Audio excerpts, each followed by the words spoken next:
Weh di kantor deh, weh di kantor. Enak aja. Biasanya pakai taman Pak Pras ya kan, makanya ini ganti. Ya. Jadinya kan sulit enggak. Aduh ketawa. Udah selesai monthly discussion ya? Udah? Belum? Udah. Linknya. Ada di bawah ini. Host, langsung mute semua host. Mute. Ya, host. Live streaming, woi. Oh iya, live streaming. Oh iya, dimulai ya. Ini kita live stream. Aduh. Gawat nih. Jangan ajakin ketawa dong. Kalau ada Bu Nucke pasti ketawa deh saya. Oke, kita mulai ya. Assalamualaikum warahmatullahi wabarakatuh. Waalaikumsalam warahmatullahi wabarakatuh. Okay, good morning Bapak Ibu semua. Good morning everybody. Welcome to our monthly research discussions. This is a great time and this is a great opportunity for us. Thank you so much for investing your time. Join us on Wednesday morning. And today we have two amazingly weighted speakers. First, we have Ibu Nucke Widowati Kusumo Projo, Ph.D. And she would like to speak about dual practice in developing country health system.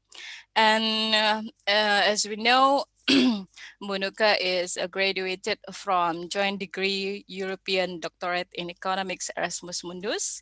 First year, she earned PhD at University Paris, one Pantheon Sorbonne, and the second year she continued at Nova School of Business and Economics.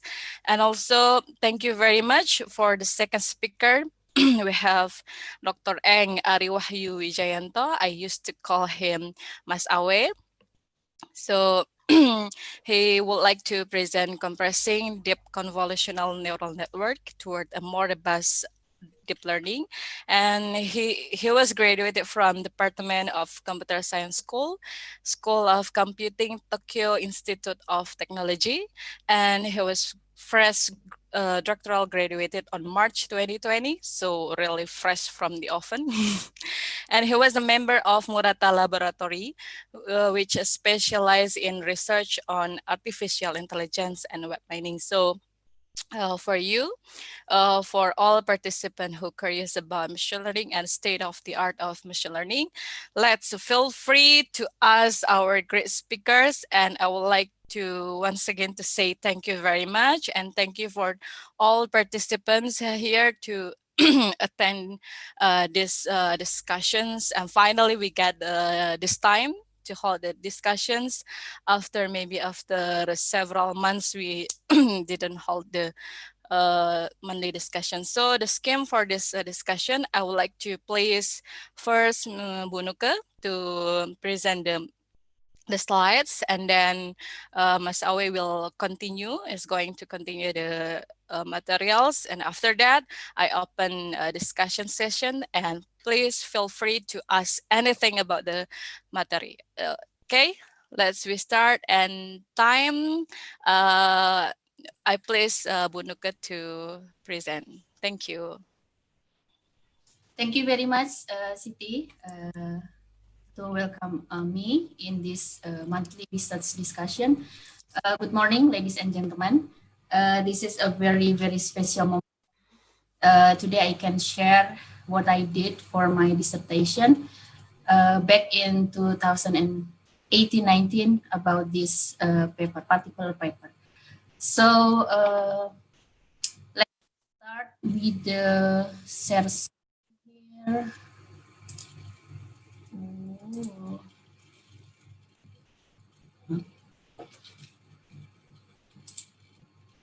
Sorry.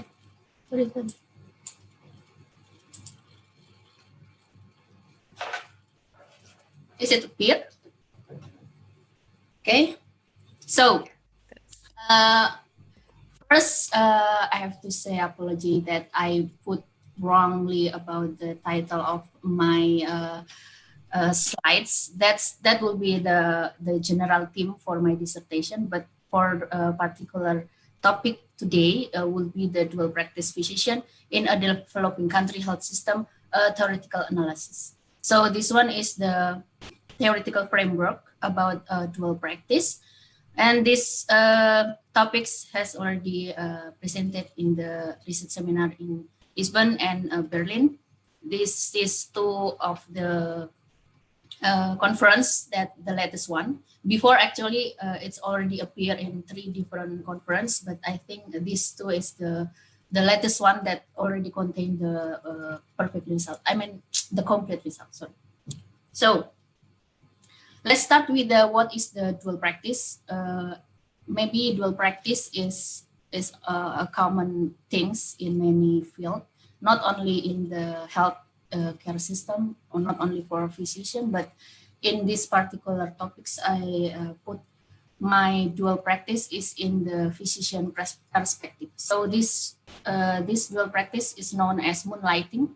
Moonlighting is like a shadow, like people have 2 different jobs. So it's usually refers to moonlighting in previous literature, and then it refers to double jobs, although it's not specific to the has to be related with the practice, but it can be like a physician who also teach and have a practice, or he works in like a company and he also have a practice, or like a singer and also physicians. So it's called a many form of double jobs. But in these topics, in my theoretical framework, I specified the dual practice as a physician who have dual jobs in public and private facilities. And this is related with the practice. And then in previous literature also, it states about the different forms of using public resources. So when a physician work in a public facility, they also can use the place. Maybe they can use the pharmacies, the human resource, etc. in many different spectrum. And then the dual practice is also widespread phenomenon. This practice can be found in developed or developing countries. So especially like in developing country setting, in Indonesia, for example, this kind of practice is like usual, not only for physician, but also for the other health practice. So, and then for the background, why there is a dual practice? Why physicians want to work as a dual practice? Why they want to work first in public and then work again in the private? Because basically, if we back to the labor, the theoretical labor about how people would spend their time in working hours, they actually want to spend it in one place. So people will tend to work in one place only. Like we have to hear about, you cannot sit on the 2 chairs, right? So actually the dual practice is something that the people don't want it, especially from the subject itself. But why it's happened? First, from the developing countries perspective, this kind of practice is like a healthcare access enhancement. So because in some particular places, they don't have enough physicians, so they open one more opportunities to have to provide healthcare services by using this scheme. So, and then they, for some places like in the remote access areas, they also put this scheme, like they want to attract physician. You can work here as dual practice. You can work in the public facilities, which is remote. Then after the public working hours, you can spend it to open or working in the private hospital, etc. And then this also related with the low rate of healthcare utilization. In the developing countries case, people still depends on non-formal sources of healthcare provider because they cannot find more physician around their surroundings. So they come to the non-formal sources of healthcare providers. So the healthcare authorities try to enlarge they try to add the healthcare services by this practice. And then this is also related with the low public physician salary, which is also appear in my empirical work result, but it is not, I'm not mentioning here specifically, but this causes is the main cause that make people or physician wants to become a dual practice, because they have a low public physician salary. So they use the private one as the additional income. And then I specified what is the dual practice. So basically, this is a dual job holding. The physician will work in both sectors, public and private. So well, I assume that the physician will work in separate time. So between the public and private working hours, they do not collide. So they have the specific time, working time. And then the dual practice is also, we found in the more developed countries, is already regulated. So in some countries, they already ban or limited, like in Portugal, France, they limited the income, the physician income, around only 10% from the total income should come from the private sector for the dual practice physician. But in some countries, they are still remains unregulated. The word unregulated here is kind of, somehow it's regulated, but it is a loose, it's not tightly applied for the physician. For example, for the Indonesian cases here, for the dual practice, the physician can only have they have like surat izin praktek SIP. They can have like maximum in 3 different places. So if a public physician want to work in the private sector, they have to apply the surat izin praktek, and then it's the regulation only say that it's maximum to be 3, but they have no punishment mechanism in it. So if you are if you have 4 or 5, 6, there is no like direct punishment for this. So this is a loose restriction. And then the issue about the dual practice itself is also come from because usually dual practice somehow give the benefit for the people, like shortening a waiting time. If you are only have a public facilities, the patient only come to public, and then a lot of people queuing for the services.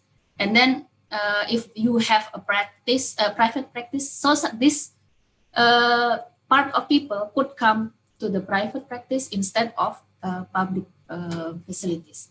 And then the dual practice physician, although this is not empirically tested, but the issue about the dual practice physician is about the physician scheme on public working hours. So the public physician usually work in the private facilities during the public working hours.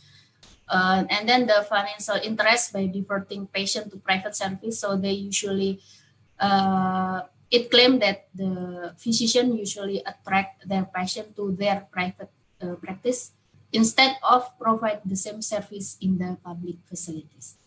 And then it's also said that it's compromising the efficiency and quality of public health services, and tend to ignore the poor, because the private facilities usually not subsidized by the government, and the people have to pay more. So the private facilities usually not fit for these indigent people. And then at the end, the general issue about the dual practice physician is that there is still no consensus about the net effect, whether the dual practice will have a positive or a negative benefit for the healthcare system. So my research objective could be stated in 3 different ways. The first one is this research will analyze how dual practice regulation may affect patient decision. So this is about the relation between the patient and the facilities. And then we will examine the private sector reaction. So because this the system will involve public and private facilities. So we will see how the private facility react in terms of price and quality treatment being offered in the facility within the frame of the dual practice regulation. And then investigate and compare the effect on price and patient choice of dual practice and insurance coverage. We will have at the end the main objective, the most important one here is to have a judgment whether this dual practice will have the positive or negative impact, or whether the benefit will be higher or lower in short run and a long run. So, healthcare system and dual practice in a developing country. This particular slide will explain more about the dual practice in developing countries, and then I will also explain why I use the insurance variable in these topics. Usually in developing countries, it's a mixed healthcare system. So the healthcare system consists of two parts, the public and the private part. It's different with the everything, not only from public, but also in private. This is very common in developing countries. And for the Indonesian case, for example, this private sector is also growing. So from year to year, there are more private facilities, there are more private clinics, etc. And then the dual practice physician is allowed in the system. It means that the physician can have this practice. So there are in mixed healthcare system, there is a public physician. The physician only work in public. There is a private physician only work in private, and also this dual practice physician. They can allow this practice is not banned in the system. And then limited public working hours. It means that for general services, the public facility usually have limited time. This is apart from the emergency case that open for 24/7, but for the general one, for the general clinics in public facility, they only open from 8 to 4, for example. So the public facility have a limited public working hours.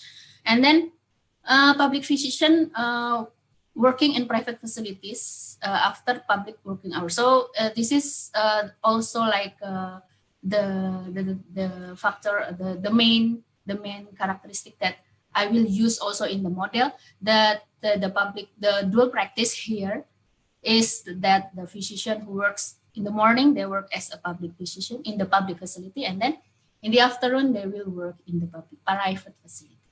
And then one characteristic that usually found in the developing countries is that there is a low percentage of insurance coverage. Although for Indonesian case, for example, the insurance coverage is almost now is 80%.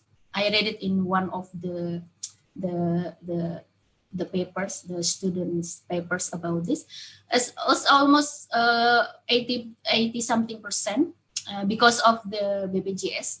But in general, the insurance coverage is still a problem because not everyone in the country have the insurance coverage. It means that if they have health difficulties, if they have disease, they want to come to the health facilities, they have to pay by their own without any coverage. So in my development model, I follow this timeline of decision. So in the beginning, as there are the taken as given. So the first step is the health authority will set a regulation on dual practice and health insurance subsidy. So the government will say that, okay, this year we will allow dual practice, or okay, this year we will ban the dual practice. It means that there is the physician cannot be work into sectors. And then about the health insurance subsidy, the health authority will set about percentage about the reimbursement when people come to the health facility, like they have to pay full price, or like the patient only pay 50% from the price, while the other 50% will be paid by the government using the subsidy mechanism. This is will set in the beginning, and then the other one is the health authority will set the price and quality in public provider. As we know that the public facility usually owned by the government, so the government will set about the price. This particular service is about something $1, something rupiahs, for example. And then the second one is about the natural selection on sickness. So in this second point here, people get sick.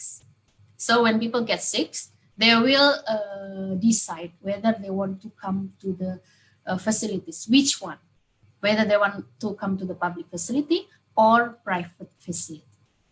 And then the third one is the private providers select price and quality. So in this third one, the blue one here, the 2 dots here, is the steps that I will solve in my model. So this is like the price and quality, the private facility reaction after they know about the price and quality set in the public provider. And then in the last step, patient needs healthcare and select place to get treatment. So sorry, about the different with this black one. This is the real time when people get sick, and then the decision when they want to go is in the last part, after they know about the price in the public, and then after they know the price and quality in the private. And then the black one, the black square here means that this one is taken as given. So in the model, it's like a constant. So here I only work in these 2 last dots. Okay, next. So I make the framework like this.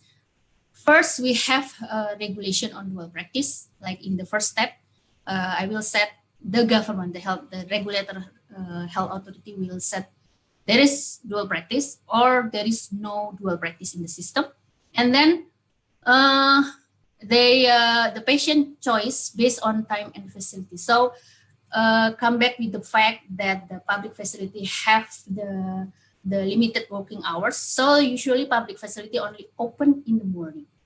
So my particular framework usually only works for the non-emergency case or for the primary care, not for the secondary or emergency cases. So for the morning, we have in the system, we have public and private facility available in the system. And in the afternoon, when the dual practice exists in the system, there are 2 facilities, private facilities with the dual practice physician and private facility with the private physician, the physician who only works in private sector. In the no dual practice system, in the morning they have the same public and private, but in the afternoon they only have private with the private physician.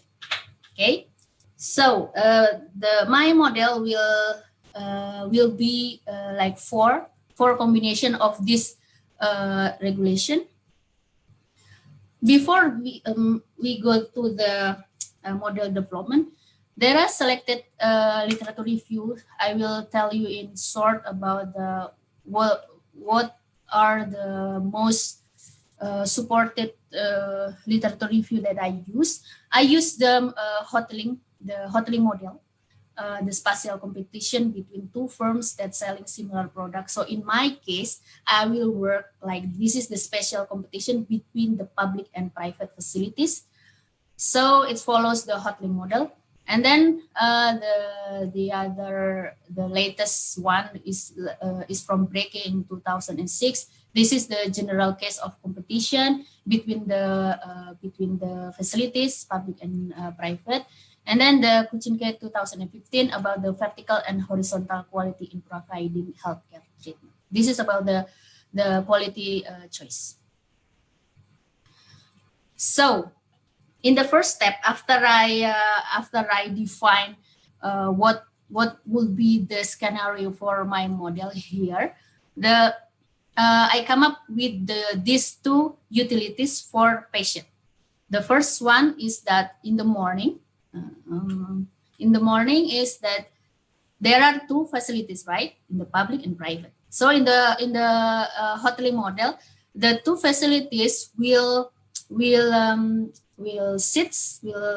stay in the 2 points of 0 and 1.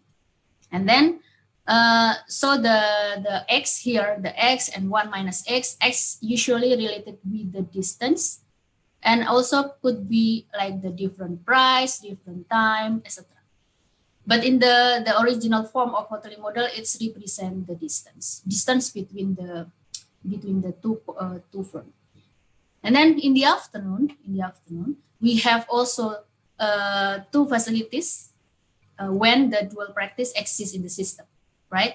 So this one is dual practice and private. But if in the afternoon there is in the no dual practice regulation in the system, in the afternoon it's only consists of private. So it's the private is in the one. So the facilities located at the endpoint of segment, I already explained it. Dual practice facility located at the same location of public facility. So in my story here, the dual practice facility is the same place with the public. So it's usually referred to, like I said, in the public facility, the physician working there, and then in the afternoon, the public facility is closed, and then the private one is open, but in the same location. Here, the patient can only consume one treatment from a particular facility chosen. So here, patient can only consume one. So it's usually related with the first decision when patient decide to see the doctors. Because in the healthcare framework, the second decision of the patient is usually comes from external factors, like comes from the physician's suggestion that they should come again. So the second, the third, fourth, etc. is usually not recognized as the patient decision, their own decision. And then insurance will cover whatever provider the patient decide to visit, whether it is public or private. So I make a strong assumption here that the insurance agency will cover everything. So, and then there is no problem in the insurance claim whatsoever. So in the first step, I built the demand of treatment. Here I set the patient utility from public and private facility. It consists from the consumption. This is the consumption from other product things or other things. This is the consumption. And then the Q1 tilde is the quality treatment in the public, and this P1 tilde is the public price, and then the T is the time, and then the X is the this is the the distance. And then from the private facility is Y plus Q, P. The Q and P is the same, quality and price. So the subscript here too is refers to the private facility. From the patient utility from dual practice, this is using the Q1 and P1, but without tilde. I use the tilde here because in the beginning of my story, the Q1 and P1 tilde is already set by the health authority. And then I set the demand here from each provider. So the EM is in the morning, PM is the afternoon. So this is the demand. This is the demand function from each provider, from the public facility, and then this one from the private, and then this one from the public, the dual practice, and then this one from the private. But when there is no dual practice, this is equal to 1. And then when there is a insurance, when the insurance come to my model, the insurance will affect the price. So this variable will attach in the price component. So I denoted as S, but the insurance S is the proportion of treatment fees that should be paid by the patient. So the insurance coverage is the 1 minus S. So the S is like how many percent the patient should pay from the total, while the 1 minus S percent will be covered by the insurance company. So and then the next step is I solve for the price equilibrium in the 4 different scheme. Based on the no dual practice, no insurance, this is NN, NI, DN, and DI.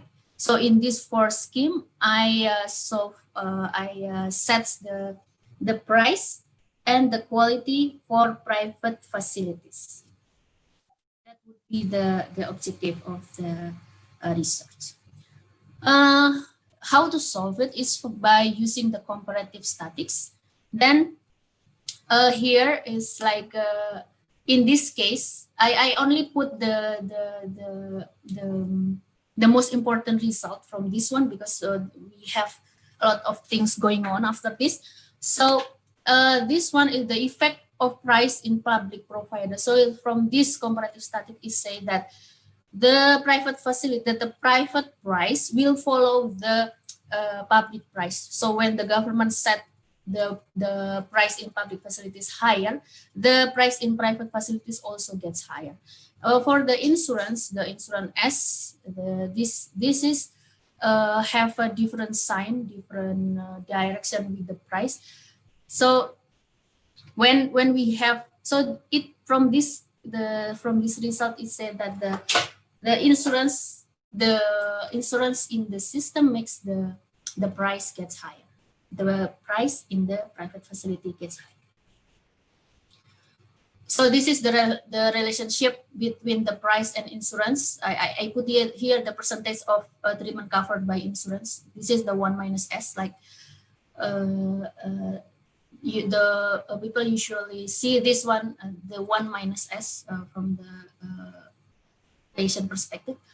So this is the price. So when we have more, when the insurance wants to pay more, they covered more, the price is getting higher. Like here we don't have insurance in this A point, we don't have insurance, and then for the B point, like we almost have everything almost covered by the insurance, the price is higher. So this is the summary of the comparative statistics. There are like some other variable like the cost function. This that I didn't mention before because this actually is the additional variable to make the model more logical, but not my main result, not become main result, like the cost of the treatment, the cost of the quality. That's it. Continue. And then for the quality, is directly related with the price. So when the price goes up, the quality also goes up. So when the facility want to set, this is the private one. When the private facility wants to provide service with the high quality, it's actually going on with the price. The price up, the quality. So in 4 different scheme for the quality provide the same direction. It goes with the price. This one is related with the price in public facility. Before we have the connection between the price in public facility with the private. If public goes up, the price, the price in private also goes up. It also goes with the quality.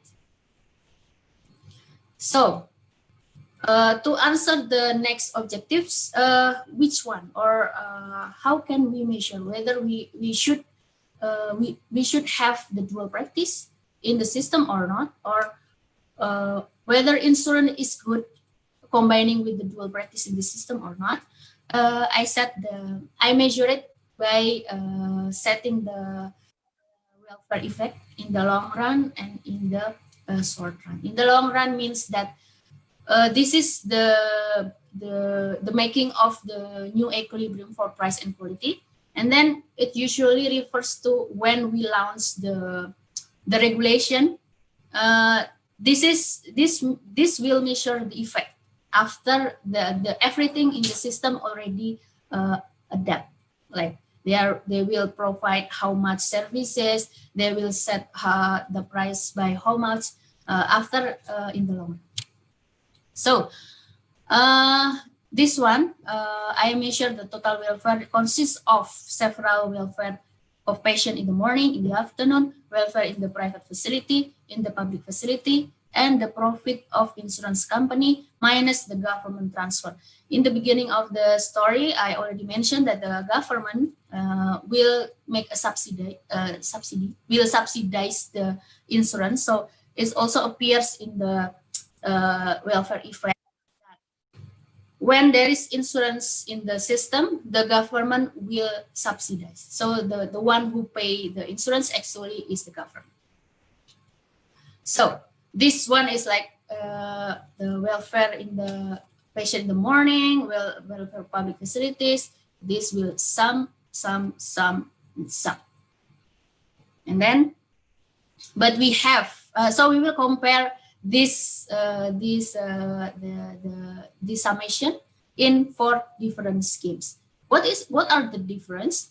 The difference is in each of the P2 and Q2, because in every scheme we have like different equilibrium. Like for the price and quality in the private facility will be different in 4 schemes. So we will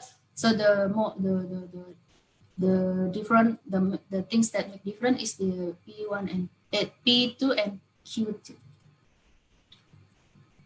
Just to avoid the complication by seeing those equation, I can summarize that this kind of welfare 1, 2, 3, 4, 5, 6. So, and then for example, in the first case of no dual practice and no insurance, there are no component for insurance company because there is no insurance, and then also there is no government transfer because government don't have to pay anything because there is no insurance. And then for the NI, it means that there is no dual practice but the insurance exists. So the government have to pay the government transfer. Here why I put the insurance company is equal to null, because this is I state the insurance company rules here is like for transfer only. So the government will pay strictly through the insurance company. So this is the same things.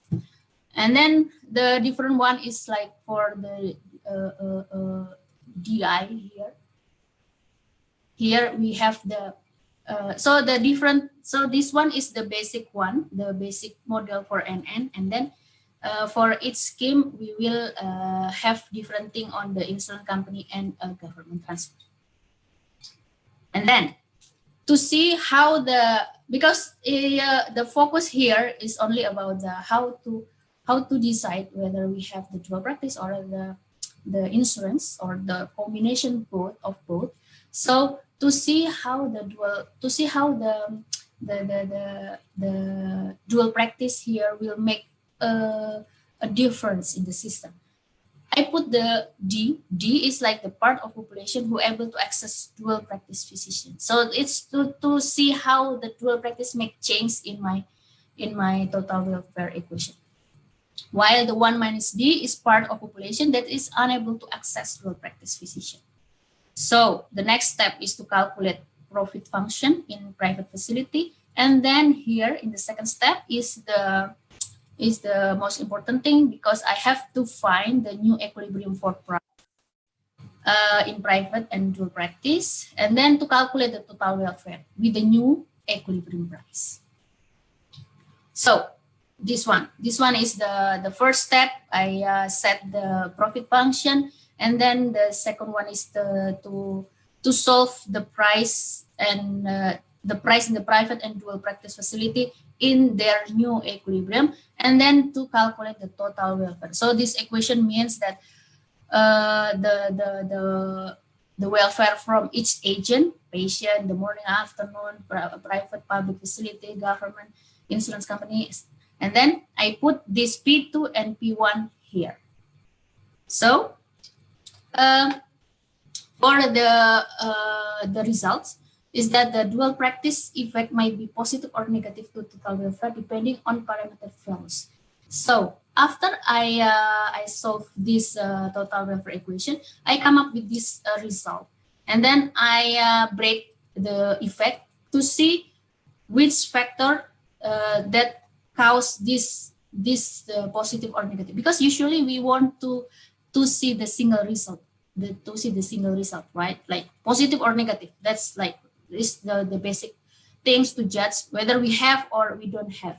But here it's say that it could be positive or negative depending on the parameter value, and that comes from the public facility. So in this scheme, when dual practice exists, the consumers are having much benefit. So they have greater benefit because it's plus. They gain benefit from this scheme. It's come from the fact that in the dual practice, the patient, they have more choices. Like in the morning. Now in the dual practice, they could come to the private facility with the dual practice and to private facility with private physician. While in the non-dual practice, they could only come to one places. And then in the making of the model, it also the appearance of the dual practice. It's like attracting new competitor for the physician. So in this case, they usually lower the price. So the patient will enjoy more in this scheme. For the private scheme, for the private facility, they don't like the dual practice because they suffer from the lower price because they have to offer lower price from before because of the new competitor in this field. While the public one, they could positive or negative, they could benefit or they could get a loss from this dual practice. It's depend from like how in the beginning they set the price, right? The public price and the public quality. If more people attract to their facility, to this facility, it means that they will gain more. But if in this dual practice they suffered because more people want to go to the private facilities because they see that maybe patients see that these facilities provide better service, for example. So they will lose from this scheme. And then the same things also when I check the role of the insurance. The step is the same with before, but I focus on the S, the insurance S. So increasing insurance coverage from no insurance state in general might increase or decrease the total welfare because of market interaction between public facility and private facility. So I cannot put the whole total welfare equation because it has longer one with the dual practice equation, but I summarize in this table that here the insurance provide like more complex results. So it depends on many things. So the insurance might benefit or they might loss for the patient. It also comes from the patient. They from the consumer, whether they have benefit or loss from this insurance. First, because insurance comes to the system, the price is getting higher, right? So the patient will suffer from it. Or but when they find benefit here, because the higher price before, the higher price means higher quality. So it's also benefit, it become benefit for the patient. It's said here that the sign is, it could be positive or negative. The private facility also plus minus government transfer here, because the government have to pay the insurance, right? So it when the government has to pay large amount of the insurance, it means that the percentage of the payment is getting higher. So the government has to pay more. It means the government suffered from this scheme. While the only straight sign come in this result is from public facility, because they enjoy the existence of the insurance scheme. So to check this result, because they have like the positive, negative sign from the theoretical solution. So I come up with the simulation just to make sure in which values this result might be valid. So the simulation is to see how each component of social welfare is affected by variable, because there are the previous result shows that there are some things that depend on the parameter. So I put the simulation to compare the total welfare for the first scheme, and then the limitation for the simulation is as below. The simulation use a random set of parameter values, and then it must fulfill the requirements, like the cost and prices component are larger than zero. It's like the logical base that in the system we cannot have the zero price. And then the non-negative welfare component, so the welfare component cannot be zero, and the demand is between 0 and 1. And then the basic from the simulation, if we want to see which one is better, is like no regime dominates each other in terms of total welfare, and the result depends on the parameter value. Again, in this particular result, between this four scheme, there are no scheme that always be the top performer. Like they can be like higher and lower in different situation, but we will use this conclusion at this step to go to other tests to see how it goes. So, for example, the last build here is the general result that I already summarized, but I just want to show you how the simulation goes. Like I use the different things, the different value, and also because we conclude that there is a price, I don't measure it with any particular currency, and then like for the quality, we don't mention whether the quality has to be measured, so it's totally random.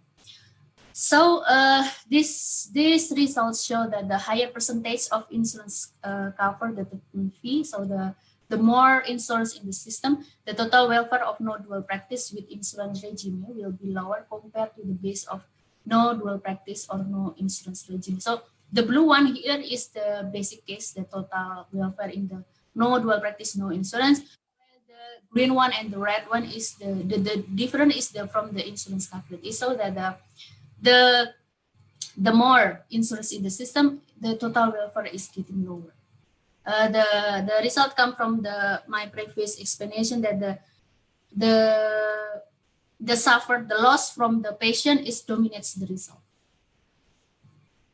In the long run, where we use the adjusted price in the new equilibrium, the introducing insurance or allowing dual practice in healthcare systems shows that no regime dominates each other. So it could be when we directly compare the dual practice and the insurance only, they might be like the first one is the dual practice have higher total welfare compared to the insurance, and then it's moving, and then at some points they cross, and the situation changes. Here the insurance has the higher total welfare compared to the dual practice situation. So the result also shows that these things, how one cannot dominate each other, because the demand of the patient is also moving. So when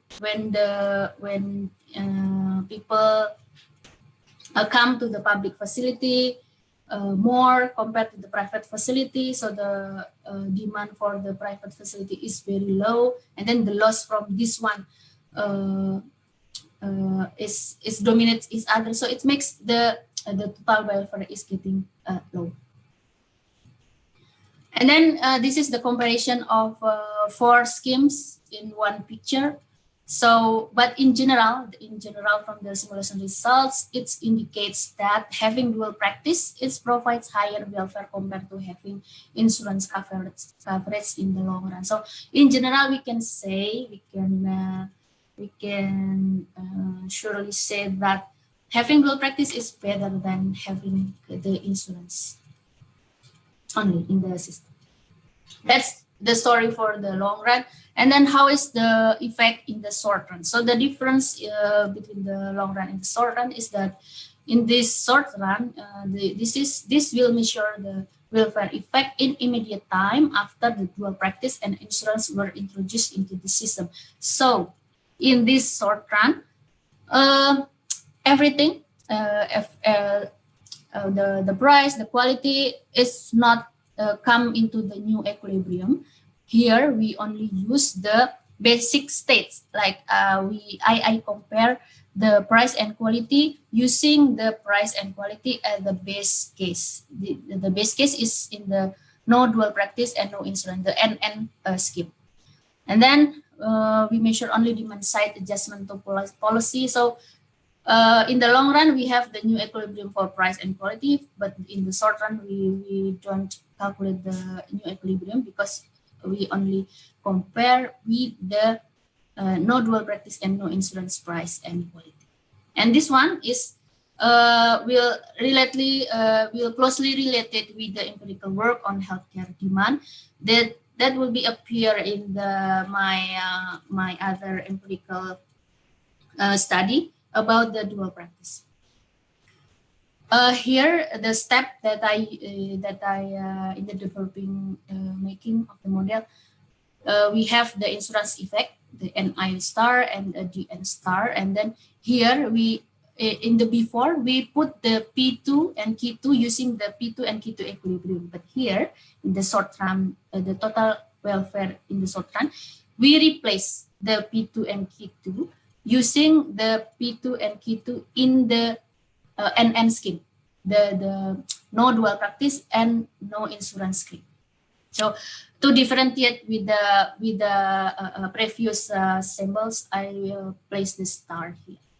The step is the same, like I set the demand, and then to replace this P2 and Q2, then set the demand in the morning, set the demand in the afternoon, and then calculate the total welfare. Here we is already include the NI star and the N star. This is the total welfare in the short run, where the P2 and Q2 already replaced with the P2 and Q2 in the non-dual practice and no insurance.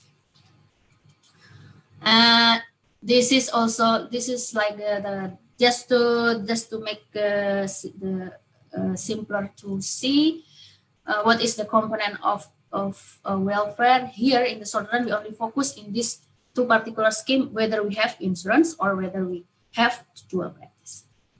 So the result, in the short run, there is when there is no adjustment, because we don't replace with the new equilibrium price and quality.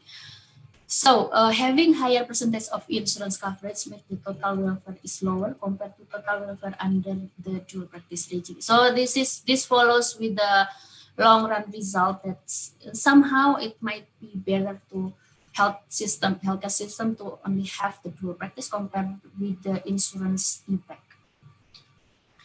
And then in the short run, when there is not just a and then this is also goes with the when I when I put sorry.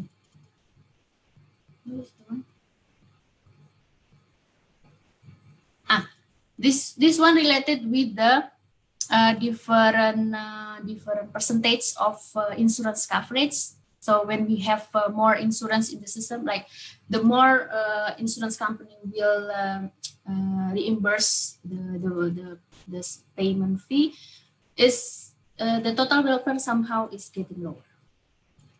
And this, for the short run, the total welfare effect in short run between dual practice and insurance shows also no dominance policy. So in some cases, it also follows the long run effect that there is no dominant policy.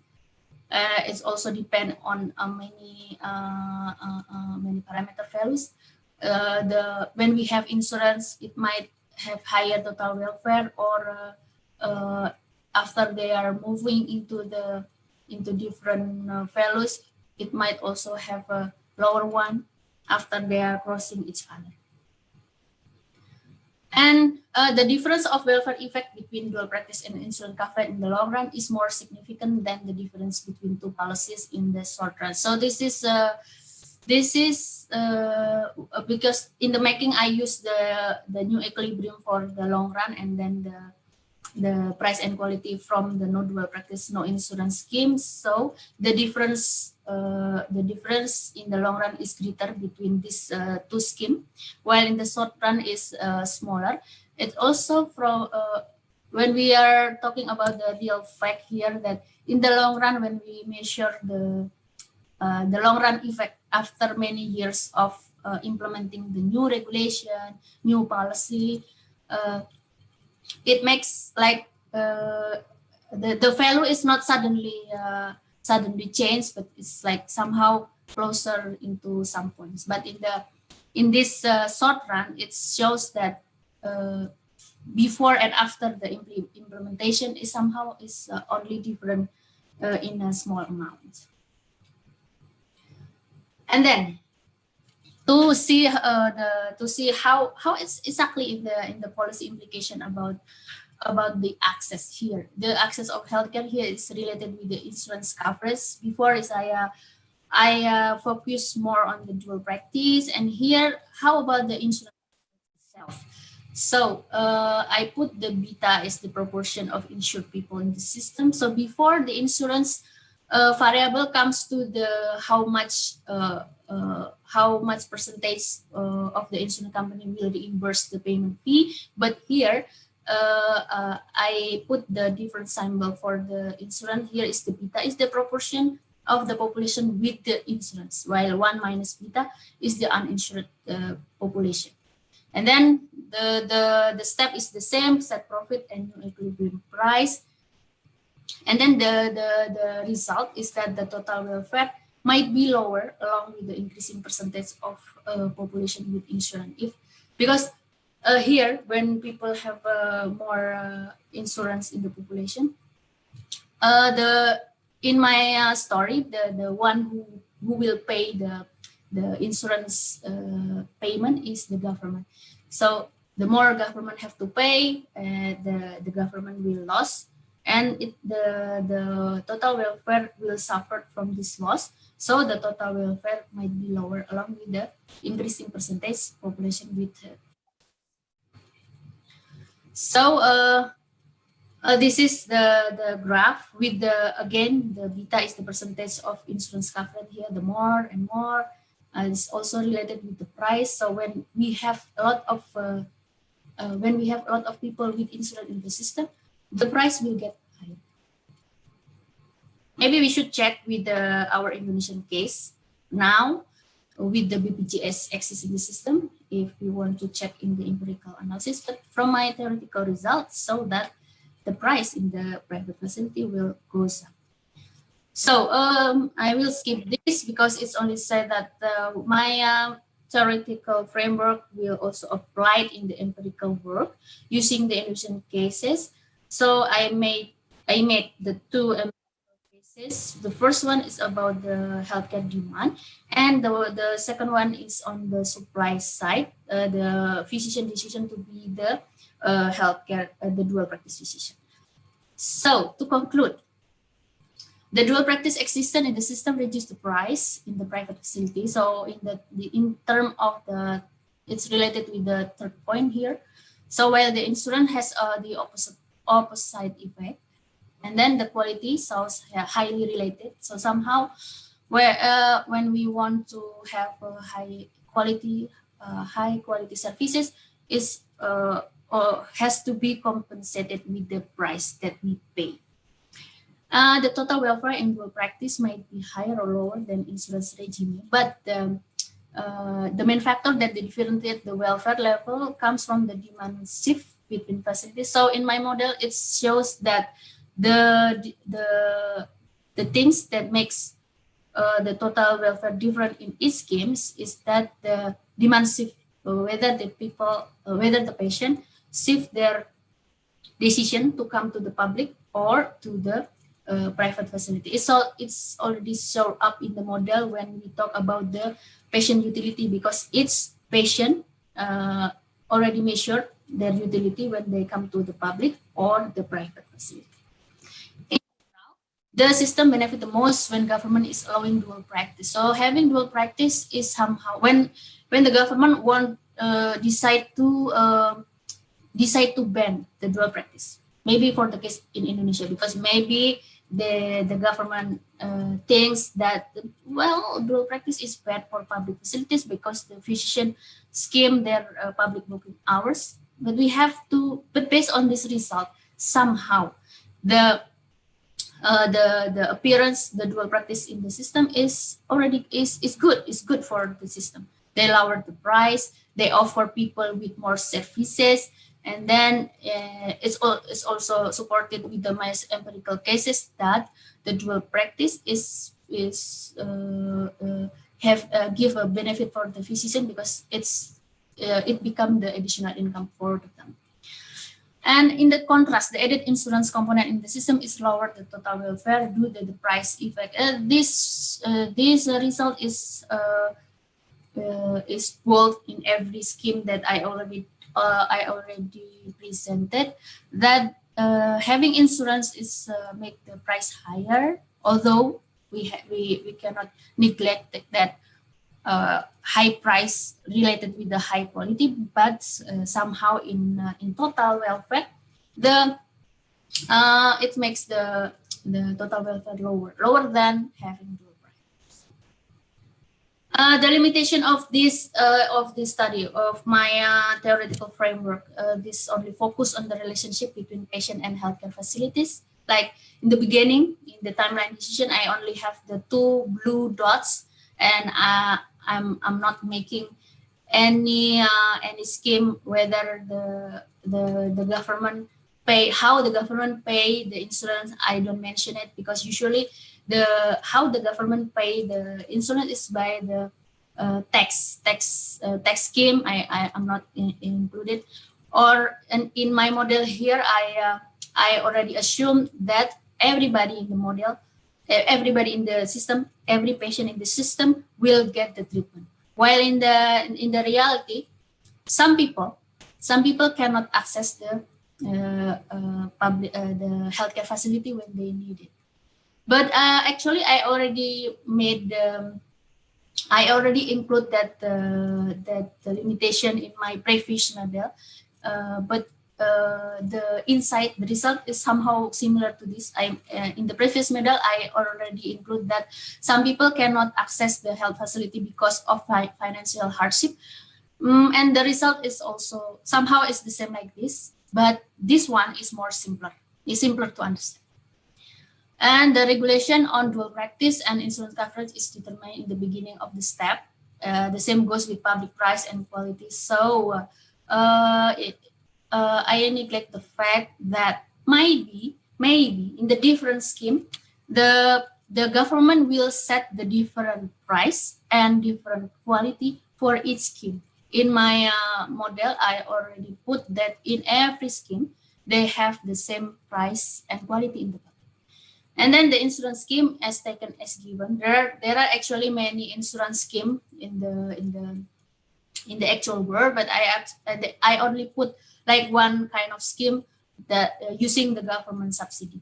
So the government is able to pay the percentage of treatment fee as insurance subsidy. This is also the strong assumption because somehow maybe the government cannot pay the insurance like here what we have in Indonesia that the government they cannot pay the BPJS, they cannot pay the hospital. It happens, right? So, but in my case, I just disclose it that the government can pay.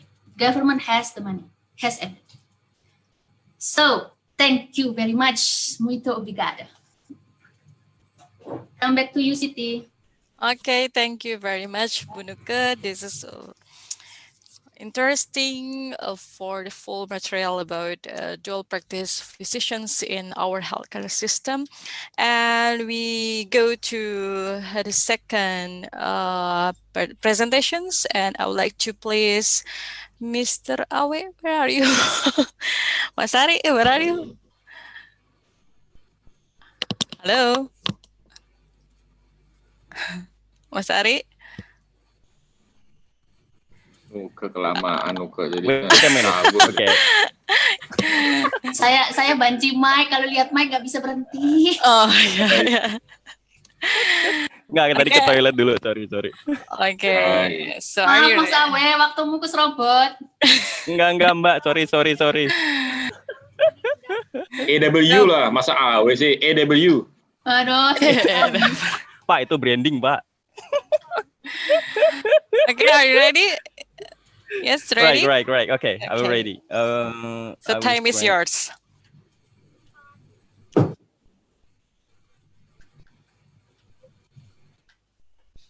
So you can start to share the screen. Okay.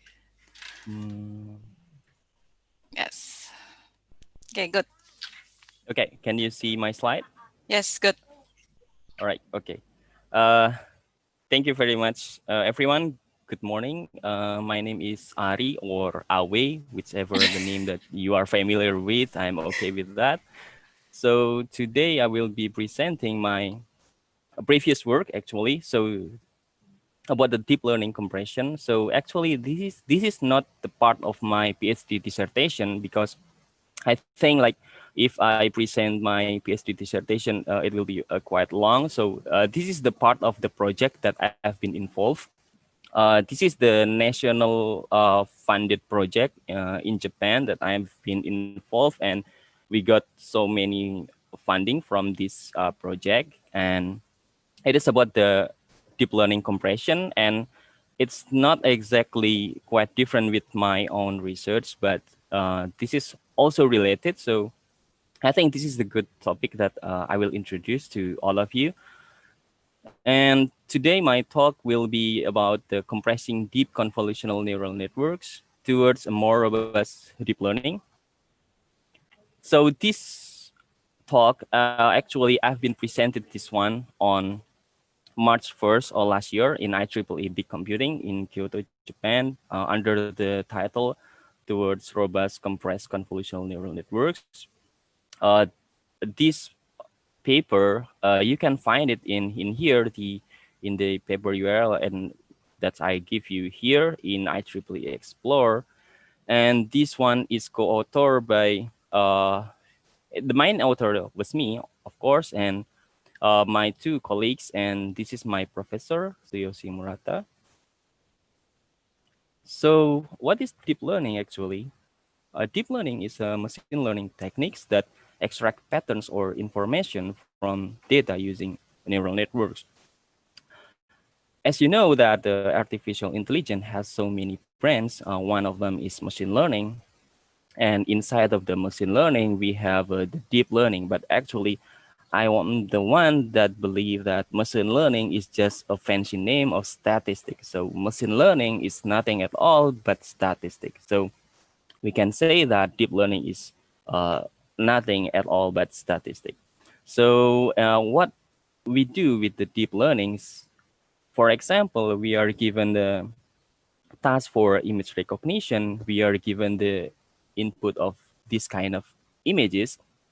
In this image, we see a woman here, but in the deep learning, we take every single input from every single pixel as a visible layer, and then we feed forward it into the first filter in the first layer, that we can get the basic patterns from these figures, that is like the edges.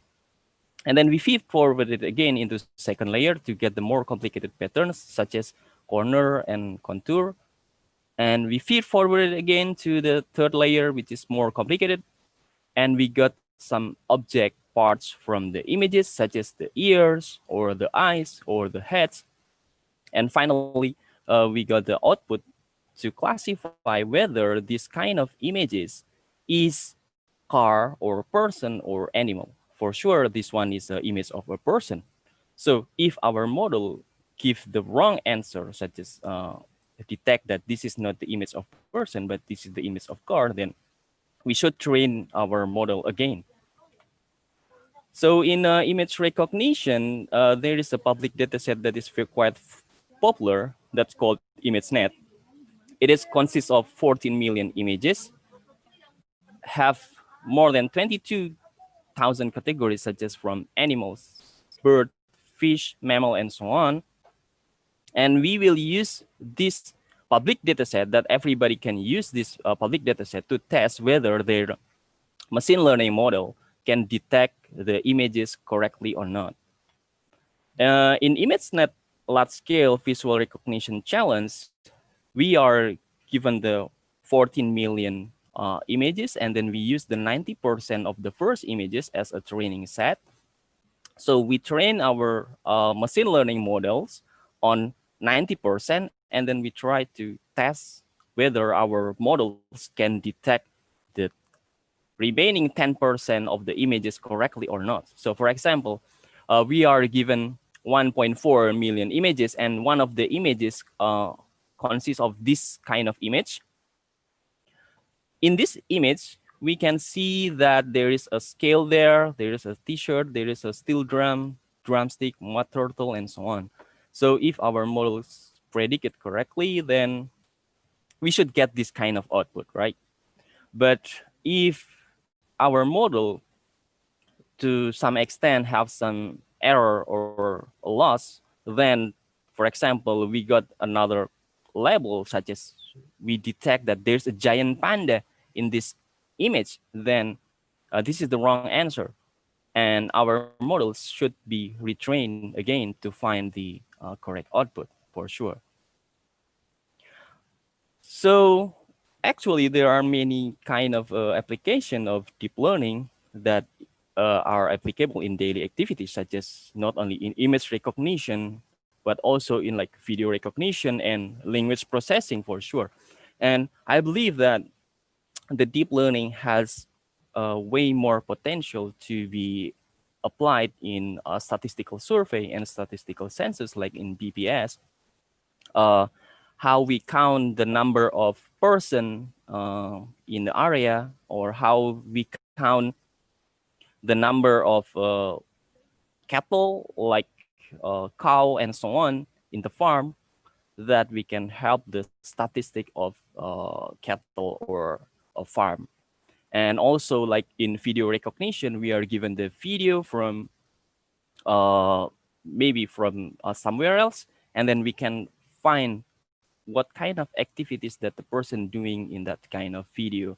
And also, like in image recognition, we can take the remote sensing, for example. So we take the image from the satellites, for example, from Jakarta area, or okay, so for example, from Jawa Barat area, and then we take the image using satellites, and then we classify whether there is farm rice on that, or the corn or maize and so on. So we can predict how much the farm statistic in that kind of area. And how can deep learning achieve such kind of successful implementation, the key success is on the implementation of architecture of what's so-called convolutional neural networks. I believe that all of you here is quite familiar with statistics, and neural network is nothing but the combination of the linear regression, which is y is equal to ax plus b, where b is biased. So, but we make the architecture on that using the what's so-called the neural network into several layers, and we call it like the convolutional neural networks. But this one is nothing at all but the linear regression that we understand it in statistic in what we understand so far.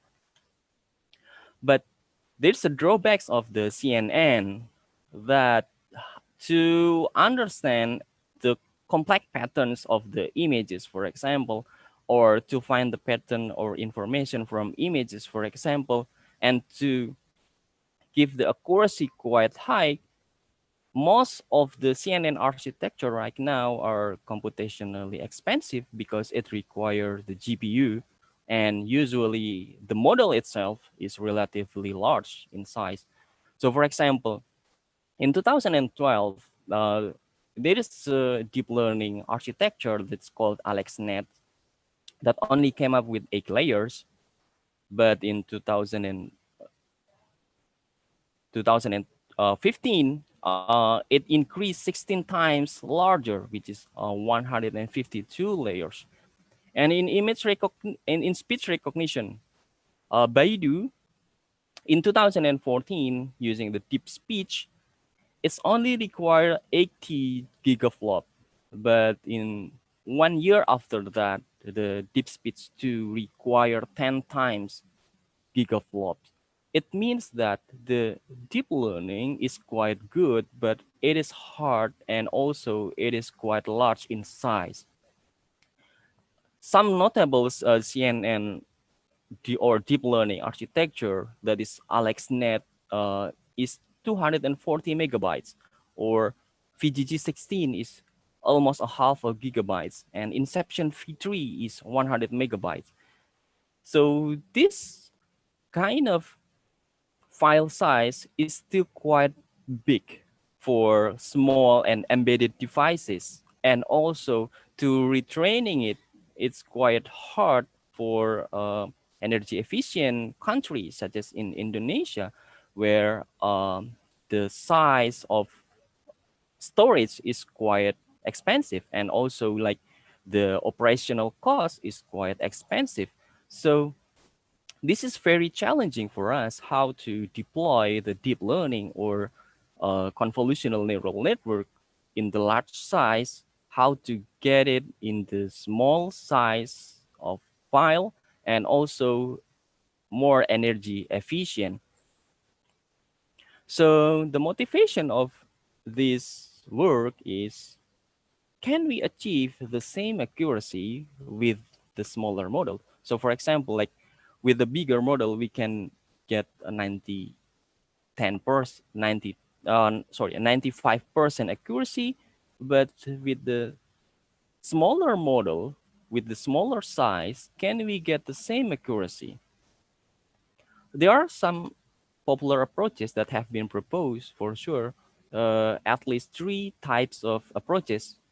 The first is, okay, so we compress the pre-trained network. So we have the large size of deep learning models, but we compress it into smaller. But the dimension is still same, but we compress it into smaller. The most popular one is called deep compression by Song Han in 2016, and he got the best paper in the iClear competition. And the second one, instead of compressing the large network, how about we design the small models from scratch, from zero? So we design the small models to get this big accuracy as the same as the big networks. Or the third one, we can use the distillation. I mean, we have one big deep learning models, and we have a small deep learning model, and we transfer the information from the bigger one to the smaller one. This one is called like the distillation, network distillation. The most popular one is by Professor Hinton in 2014. They called like distilling networks, and also by Polino in 2018.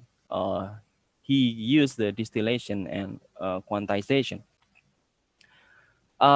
In this part, or in this work, we will more introduce how the comparison of uh, compressing from the bigger deep learning models, or we design the smaller deep learning model from scratch, from zero. The first one, what we talk is a deep compression from Han et al. In iClear 2016, with he got the best paper. So right now he is a professor in MIT, if I'm not wrong. And what he did was he proposed the pipeline of 3 steps. In the first step, he pruned the number of weights in the convolutional neural network. So if we put it again in this one, in every single cell here is a weights. So how about if we remove the sum of the cells here, or we make it 0?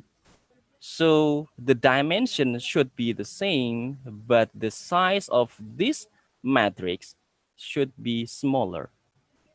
So instead of having the all numbers here, we put it 0. It's called as pruning. In pruning, so we will have this less number of weights. So given the original size of deep learning models, we will have the same accuracy, but the size will be reduced into 9 times up until 13 times smaller.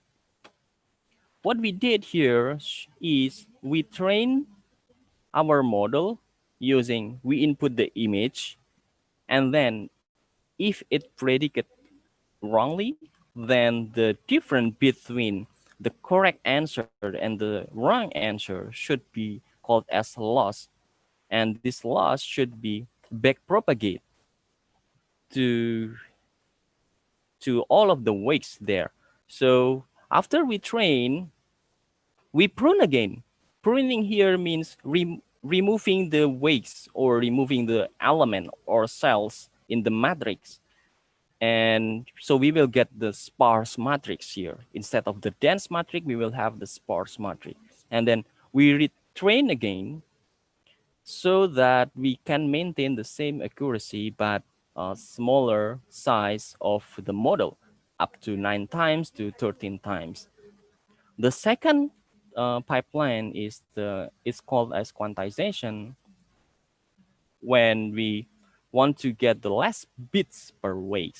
As we know that every computer save or store every single integer or every single number into bits, right?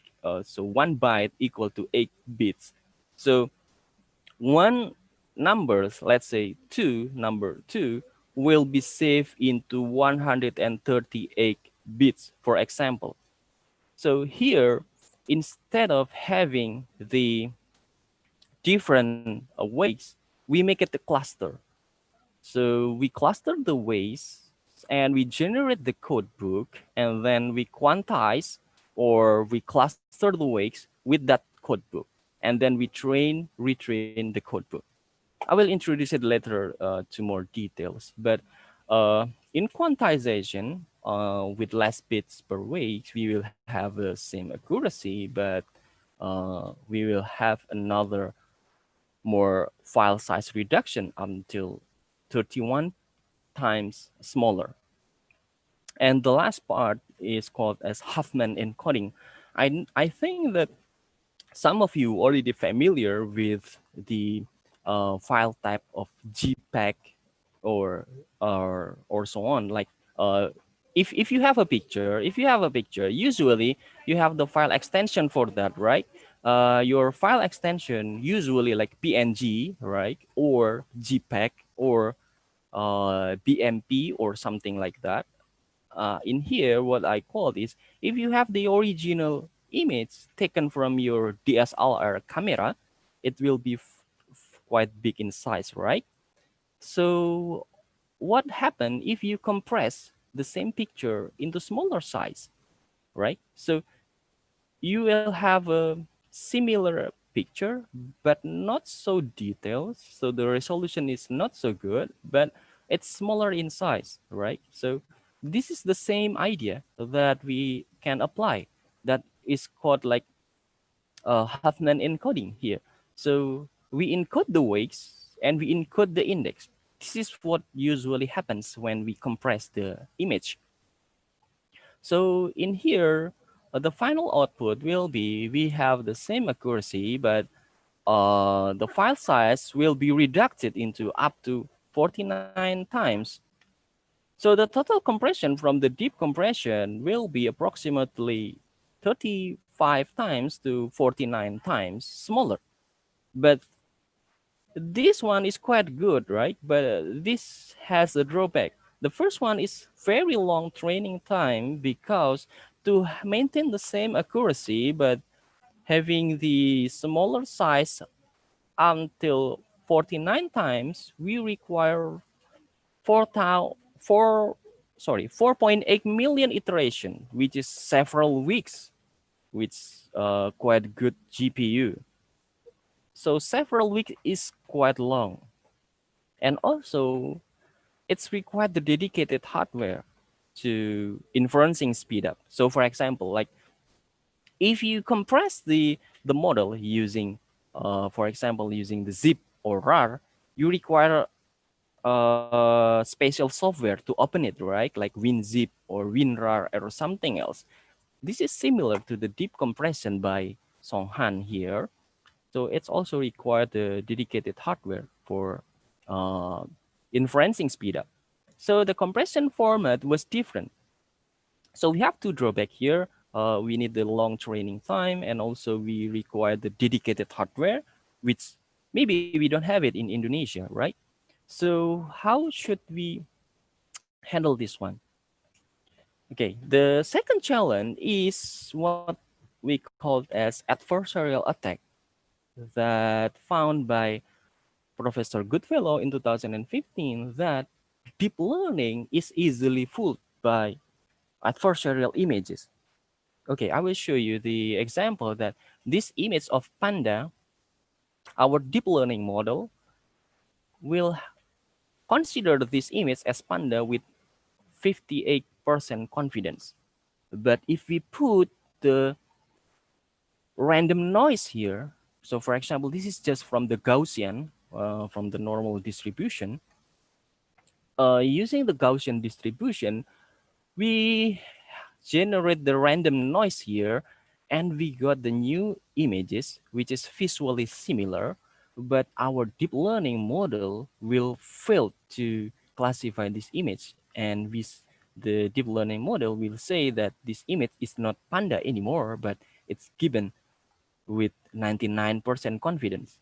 This is very hard it's very hard challenge for our deep learning model, that okay, it can classify a panda with 88% confidence, but just with some small random noise, it changed to another classification. Like it said that it's not panda anymore, but it's given with 99% confidence. So this deep learning can easily fooled by the adversarial images. So what is the real world implication here?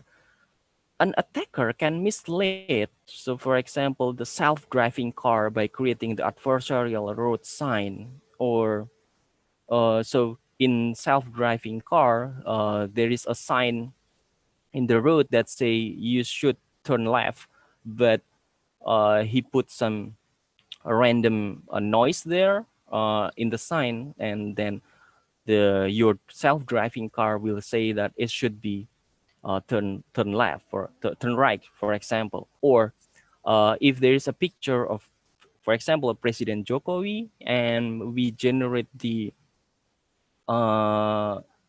random noise using Gaussian, for example, and then our deep learning model previously consider that this is the image of our president, for example, but after some just a random noise, which is visually unrecognized by human eyes, but it says that this is another president. So maybe he recognized it as maybe Donald Trump or something else, right? So this previous two challenge, the adversarial attack and the deep compression drawback, lead us to our proposed method that we call the adversarial aware compression. It consists also the three pipelines. At first, to handle the longer training time, we incorporate the faster pruning method that we call the dynamic network surgery, or DNS. I will introduce it later. And the second pipeline, instead of only doing it in direct quantization, we do it by training it with the adversarial images as well. So this image of chicken, not the original image of chicken taken from the camera, but this image already given the noise.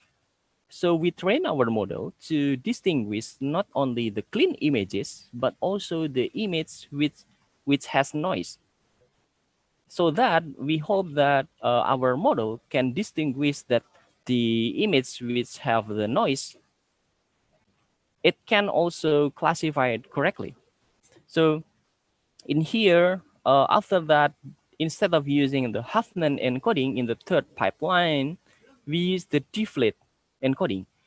In deflate encoding, we will have the encoding that is applicable for all purpose of hardware. So we don't need the spatial hardware to open this encoding.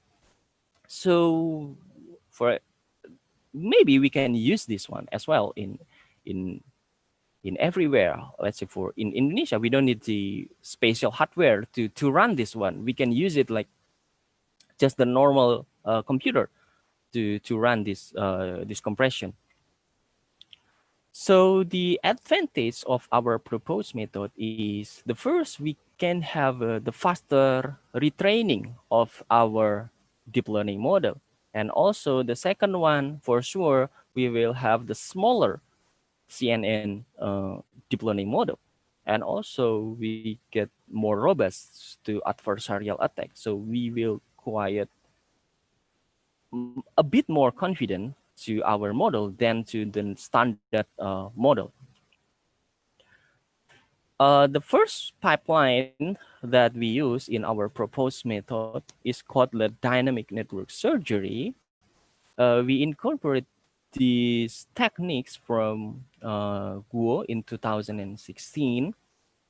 So instead of this is the neural network, our neural networks, the original neural networks. We want to prune it into this sparse neural networks. So instead of this dense network, we will have this sparse network like in here. What we did is, instead of directly removing some of the connection on the neuron here, we remove it iteratively. The first is we prune the wakes. We prune the wakes, or here is the connection. We prune the connection, and then we check whether our prune connection still give the same accuracy or not. If our accuracy is dropped, then we recover it. So we say that our previous prune or remove wakes or elements is important. So we recover it again. So we try to prune, or we try to remove another weights or another elements, and that we say that this is maybe not important. And again, to check the accuracy. And then if the accuracy is quite good, then we maintain to remove that deleted weights. So using this iterative pruning dynamic, that's called a dynamic network surgery, we can have the speed up for retraining from previously about 2 weeks or 4.8 million iteration to just 700,000 iteration, which is just like 2 or 3 days. And the second part is the quantization and the adversarial training.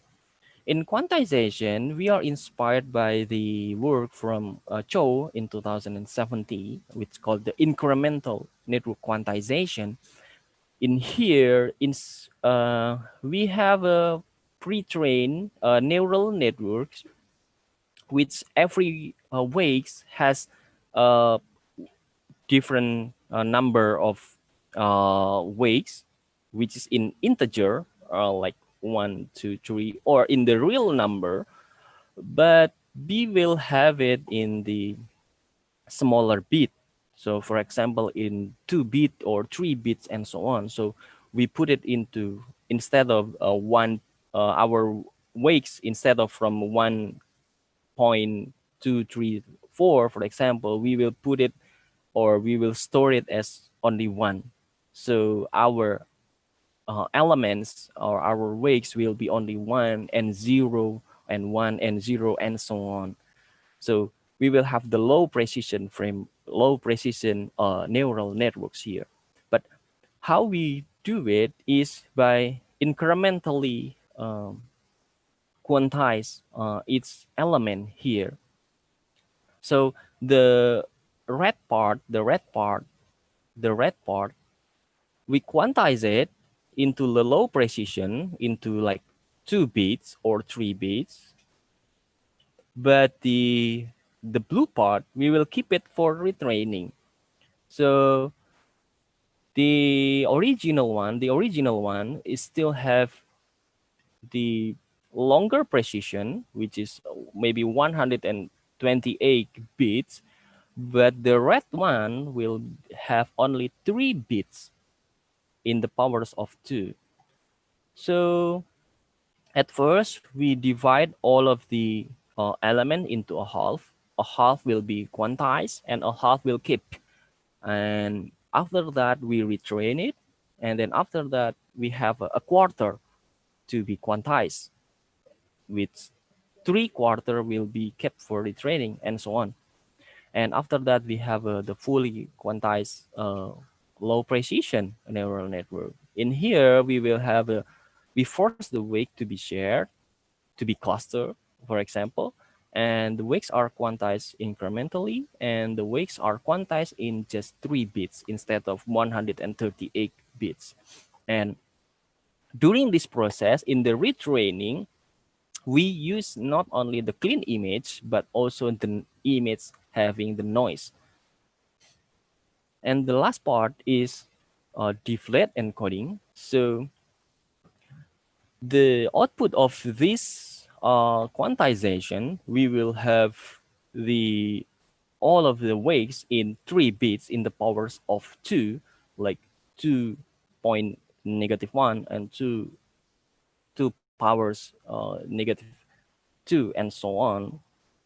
So we quantize the weights are in powers of 2 and 0 for sure, and we represent these values in the index of 3 bits here, and we append the Huffman encoding and LZ77 to encode the entire blocking here.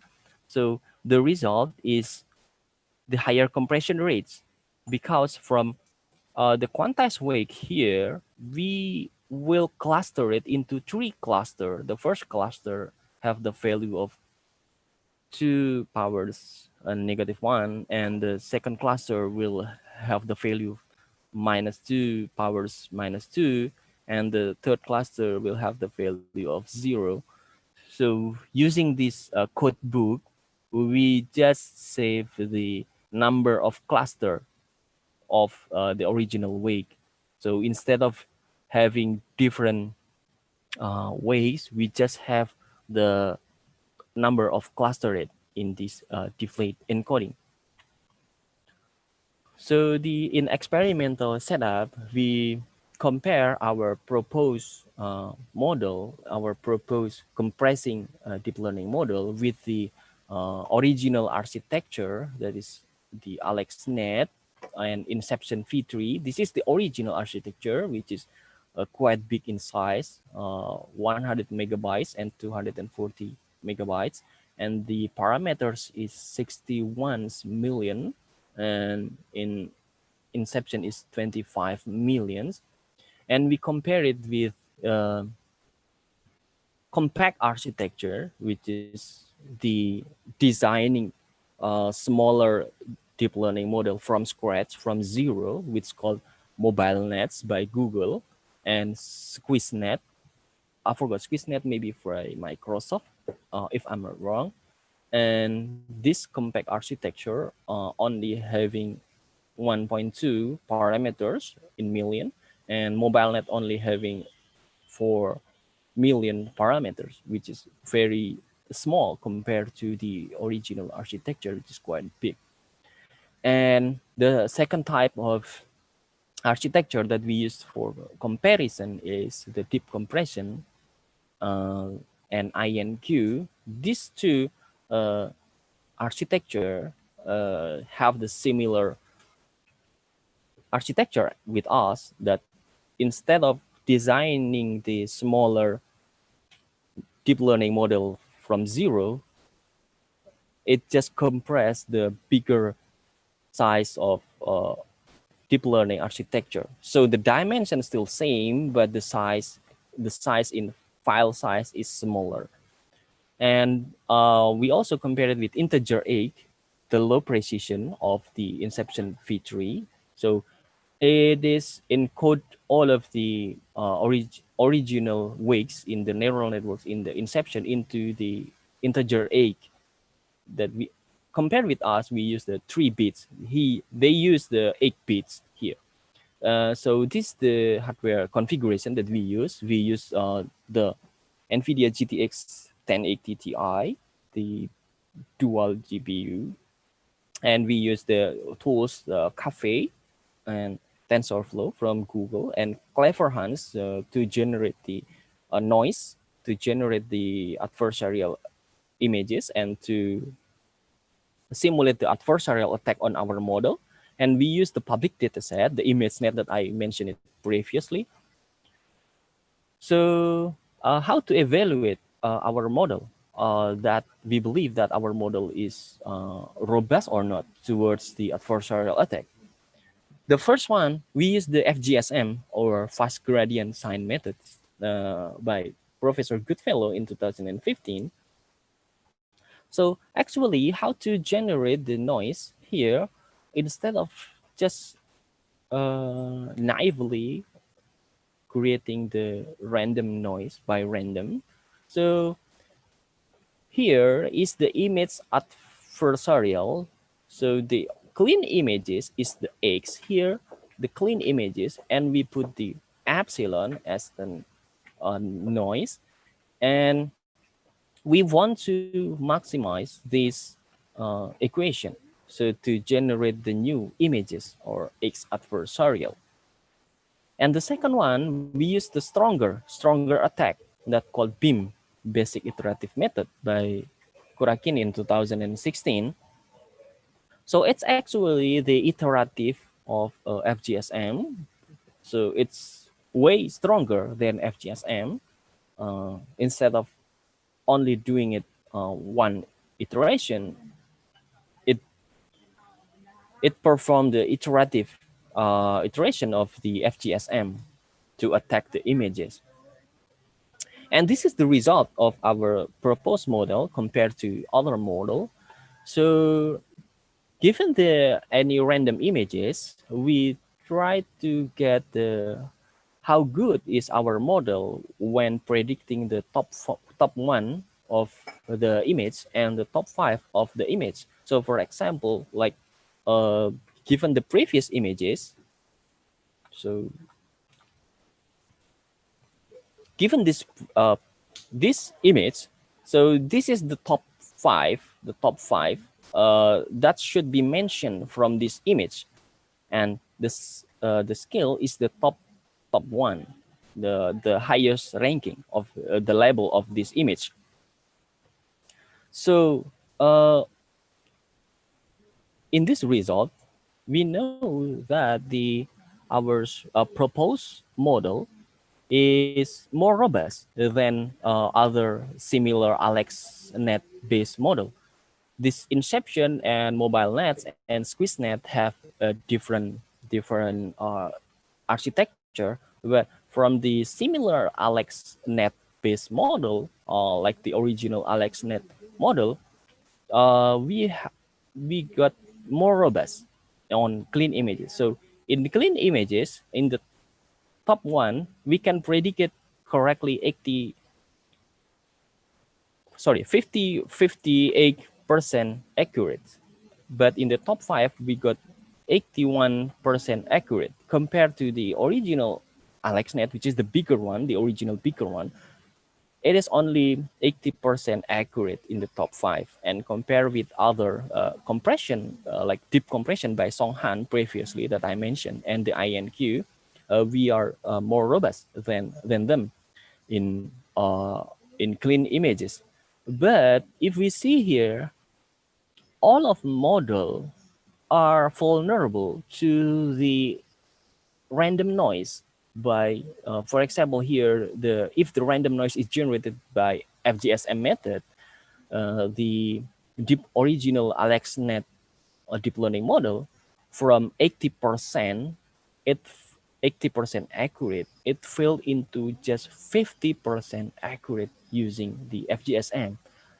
And if we use the stronger attack like in beam, it decreased more into 45% accurate, which is very bad, from 80% to 45%. But in our models, our proposed models, in clean images, we got 81% accuracy, top 5, and if we attack it using the random noise by FGSM and by beam, it just decreased into 56% and 60% respectively, which is quite good compared to the others. And if we look at the vulnerability of all models, so each model, we see that there's a performance drop in top 1 accuracy and performance drop in top 5 accuracy in all deep learning model. Not only in the larger deep learning models such as AlexNet, but also in the deep compression, INQ, and from the small deep learning model designed from scratch, such as mobile nets and SqueezeNet, which is the performance drop here is quite important here, because let's say, for example, in mobile net, it's 77% drop from the accuracy. So here, the mobile nets and SqueezeNet, which we designed from scratch, this one is proposed by Google and Microsoft.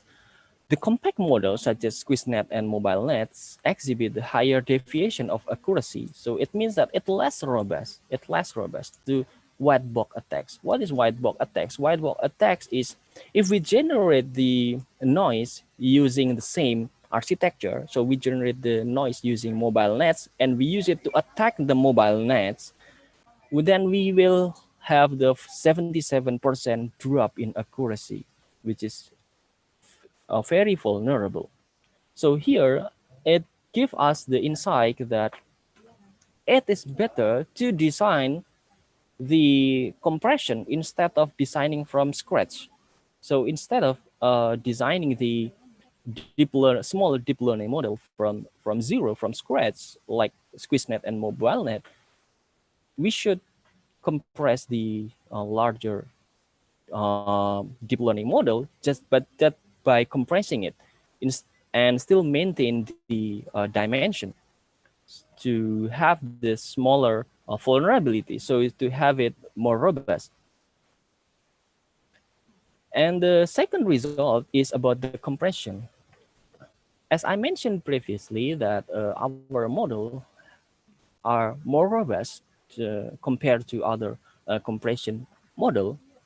But how about the compression? So actually, our proposed compression, which combine the pruning, quantization, and deflates, it increase just a little bit, just one time compression rate from 89 per times to 90 times.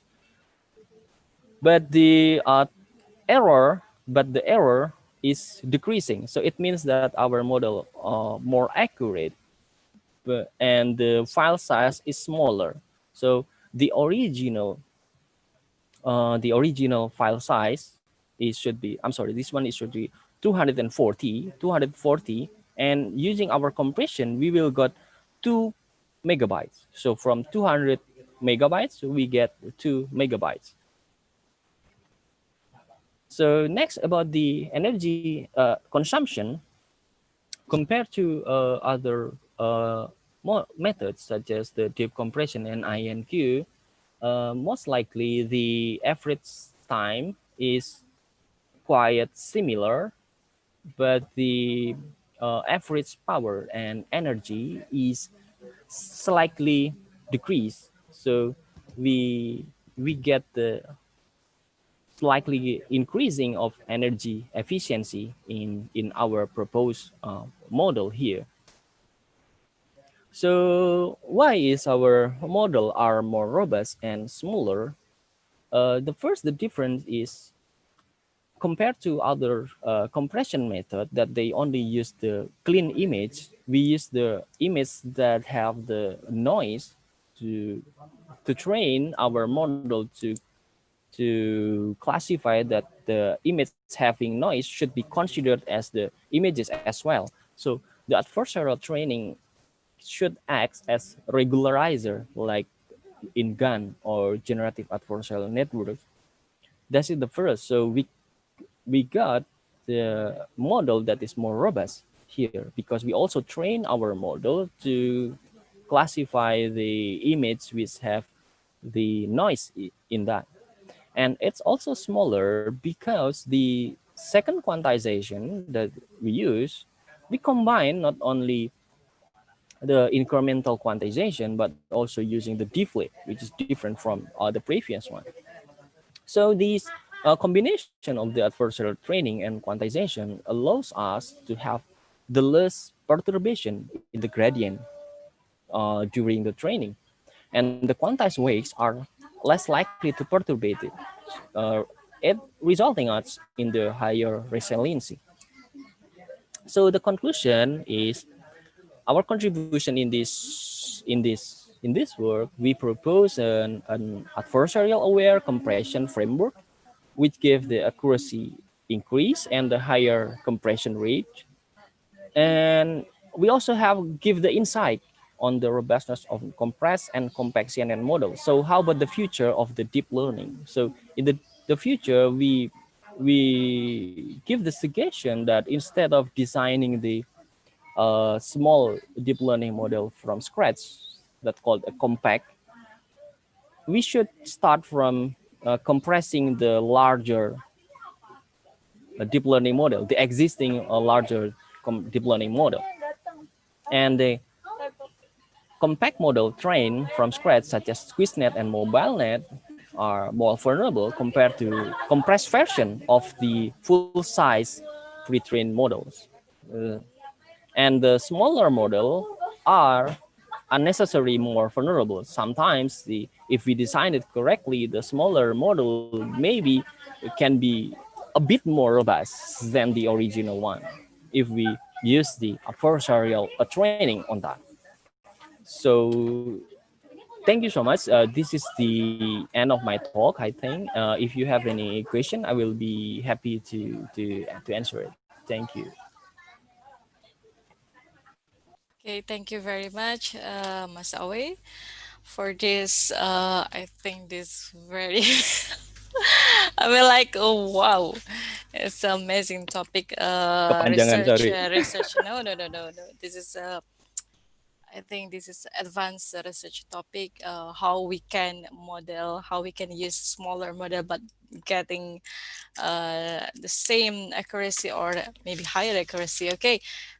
Okay, that's we have a balanced topic. I think we have the first topic is about social economic, about the health topic, and the second we have a computer science topic. So I open the discussion session. Please feel free to ask our great speakers. So they have already prepared the material, the base material. So please ask the questions or anything about the materials. Okay, is there?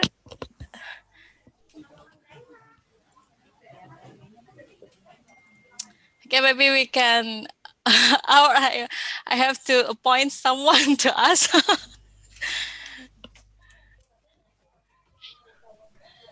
Maybe. Anyway, my slide.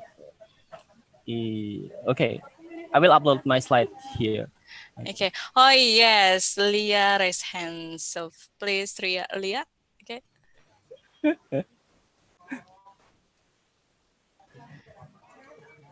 No video, it's okay.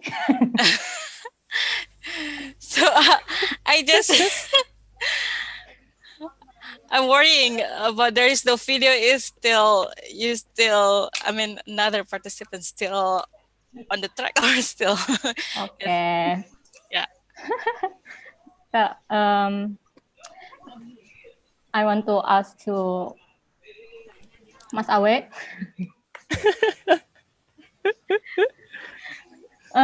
Maybe I'm not familiar with the image processing, but yeah, so maybe this question, it's really newbie question.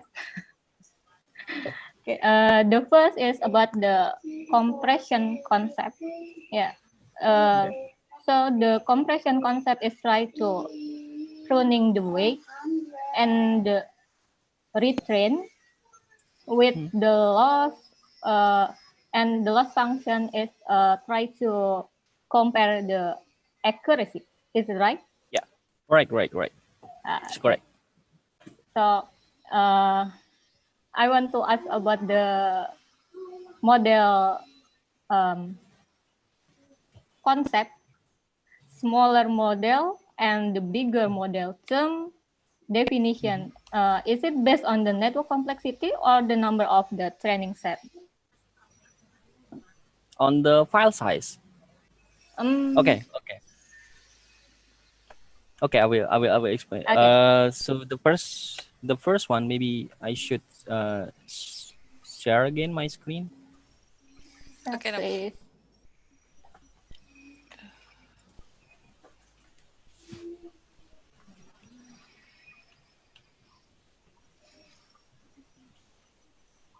So okay, so this what I call as bigger model is the bigger in terms of the file size.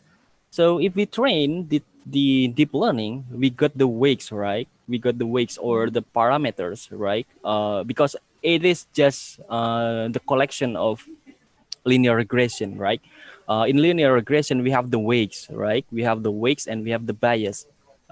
If all of the weights should be stored in a hard drive, for example, and the weights is quite big. For example, like in AlexNet, it only have 8 layers, but in 8 layer it has million of weights. So you can consider that each weight is a number, right? A number. For example, like 4.0. right? 4.0 will be stored in your hard drive as 138 bits, right? For example, so if you want to store a million of wakes, then you will have this 240 megabytes. So this is the file size of the whole wakes of the AlexNet. And in VDG16, which has 16 layers, to save all of the wakes, you need to have a half gigabytes or 500 megabytes of the file size, for example here. And it not to mention that in ResNet, which has more than 150 layers, it almost 1 gigabyte, for example. So how can you load the 1 gigabytes in your RAM, in your memory? So for example, how big is our RAM in our mobile phone nowadays, right? So in our mobile phone nowadays, for example, maybe less than 4 gigabytes, right? But or maybe 1 gigabytes. If 1 gigabytes, usually it's already filled up with many applications, for example, WhatsApp, Line, and so on and so on. So if we put the deep learning model on that, and every time we call our face recognition, you need to call all of the wake of the model, which has about 500 megabytes or a half gigabytes of the size. So you put a half gigabytes into your RAM, and your phone will be error or will be hang, right? So this is what I called as the bigger model. So the original deep learning model is actually bigger in size. Of course, they are very accurate. Usually they end up with 80% or 90% or 95% accuracy, but it requires so many wakes. So it is hard to load it into RAM in small device such as our phone, mobile phone, or for example, to load it into the computer in remote area such as in Papua, where they have the RAM memory is quite small. So to load the deep learning model in that remote area is very expensive, right? So in here, the bigger model is the file size of the wakes that should be loaded into the RAM or memory. And our previous work is we want to make it smaller, but with the same accuracy and also more robust to the noise of the image. I hope that I answered your question. I'm sorry.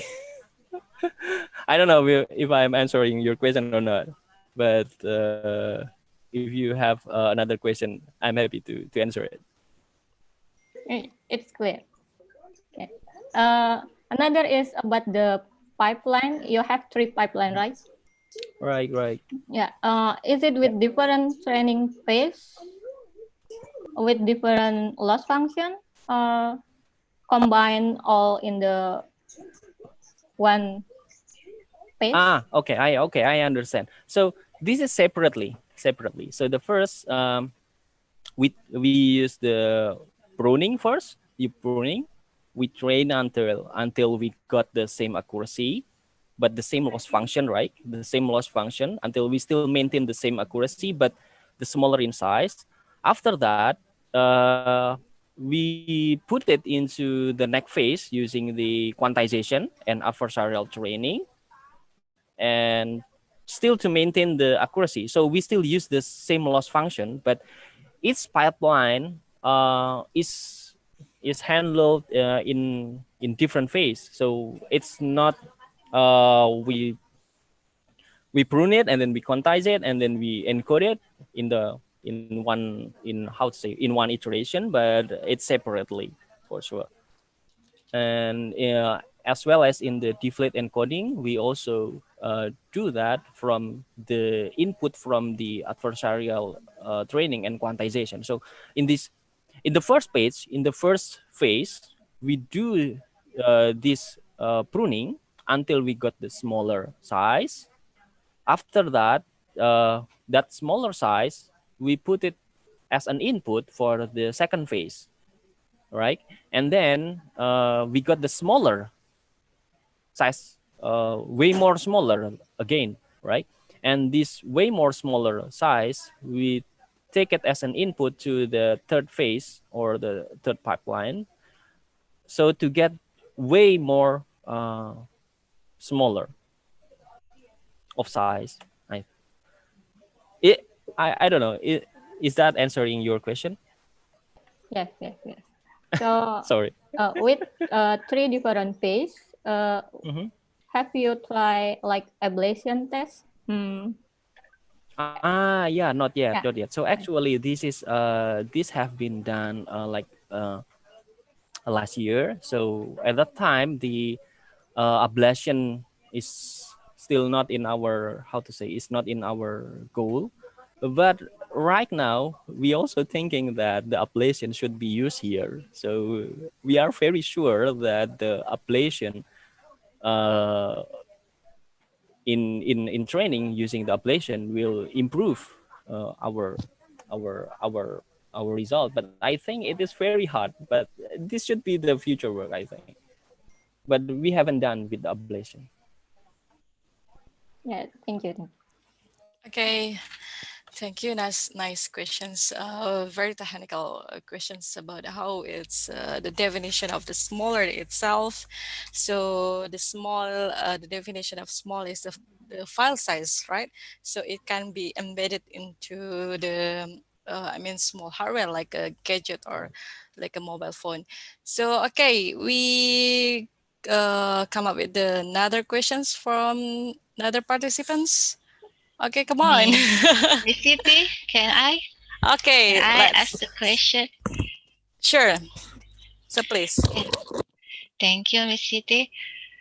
First, before I want to give a high appreciation to Miss Nucke and also Mr. Arie for the best presentation, but very sorry because I'm late to join in this forum.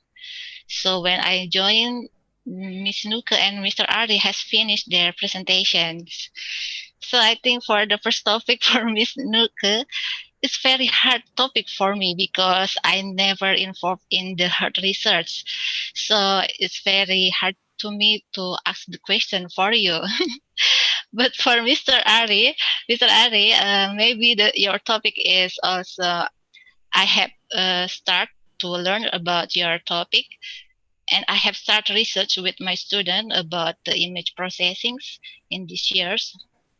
I just want to ask about the CNN. My student is also using method CNN with AlexNet and PGG. I want to ask about the architecture, maybe in this method. What the concern of this method? How about the architecture? What we have to concern about the architecture to get the higher accurate beside of the time consumptions. If we are not thinking about the time consumptions, what kind of architecture we have to think so we can develop the architecture so we can get the high accurate or the better accurate. So what about sometimes people like to talk about the architecture? What kind of? I want to know about that. Thank you, Arie. Okay.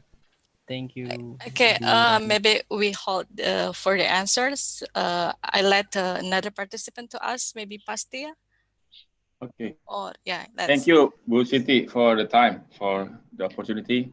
Bu Nucke and Pak Arie, it's great to hear all the presentation and great methodologies that, it's kind of difficult for me to grab, but the thing is that it's really advanced methods that I think my question is, how we can use this method, especially my first question to Arie, the method that been developed by you being used in BPS, especially for big data teams or for analysis in BPS. That's the question for Arie. Yeah. Okay. For Nucke, I will ask later. Okay. So the questions is addressed to Mr. Arie. So let's answer. Okay, thank you very much. I got a lot of questions. So okay. No So problem. the first one from Bu Rani about the architecture. So yeah, that's correct that in deep learning we usually have the first question. If we want to use the deep learning, what architecture that we will use, whether it is AlexNet or VGG16 or VGG32 or ResNet by the Google, sorry, ResNet by the Microsoft, like right now, or the other architecture. The thing is, we should think about the trade-off, right? Because the image, for example, okay, I will talk about the image, but we actually can use the deep learning for many tasks, right? If we are given the input of image, the image nowadays is very complicated, right? Usually the image is not only having one label. So for example, we are given the image of a girl. We want to get the label, not only a girl, but what is the girl doing, right? For example, we don't want to get it like only, okay, this is the image of girl, but this is the image of the girl wearing the blue t-shirt and still doing swimming. So for example, or if, okay, so in statistical survey in the BPS, we take the image of the remote sensing. In the remote sensing, we want to classify which one is the rice and which one is the corn or maize or something else. It is more complicated, right? And not only we want to know that this farm is a rice plant, but we want to know how old, and when we will have how to say, I forgot the English term, panen. Harvest, right? Harvesting, okay. Yes. When is the time for harvesting, right? So we got a lot of questions from only one image. So the task for deep learning is complicated, getting more complicated day by day, right? So to get this task that is more complicated, usually what we have done is adding more layers or adding more weights, right? So in if we have the question is quite simple, we want to predict something, we usually use the linear regression, right? Which is very simple. But if we want to predict it more complicated, we add more weights, right? Not linear, but something else, right? So we add more weights, we add more weights again, right? So this one, this is the same in the deep learning. Usually we want to have more weights or more layers, and the more layer that we have, the better the result that we can get. So usually, like AlexNet, it only achieve 80% because it only have 8 layers. But ResNet, for example, it has 138 layers, which is very big. It is more accurate, 90%, right? But the trade-off is we got more accurate, but the size is way bigger, right? And the bigger size is harder to train as well, right? So every time we train it, it requires us a lot of time. For example, for AlexNet, we need to train it like 2 days, maybe. It only 8 layers. But how about ResNet? Maybe we need 7 weeks, maybe, for example. And how about if we give it the complicated task, like in BPS, every single day we got the complicated task, right? So how big is our deep learning required, and how long we require it to be trained, right? So here we should make a decision about the trade-off. We make the model is as good as good as possible, but also as small as possible. So here we use the size. We use the dimension the same, but the size is decreasing. I don't know how to explain it, but okay. So let's say I will share my screen. Sorry.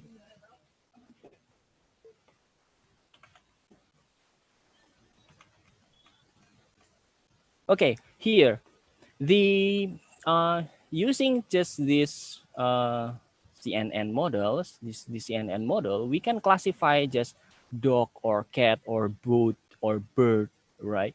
But if we want to classify more complicated, we need to have more layers, and we need to have the bigger matrix here, the bigger matrix.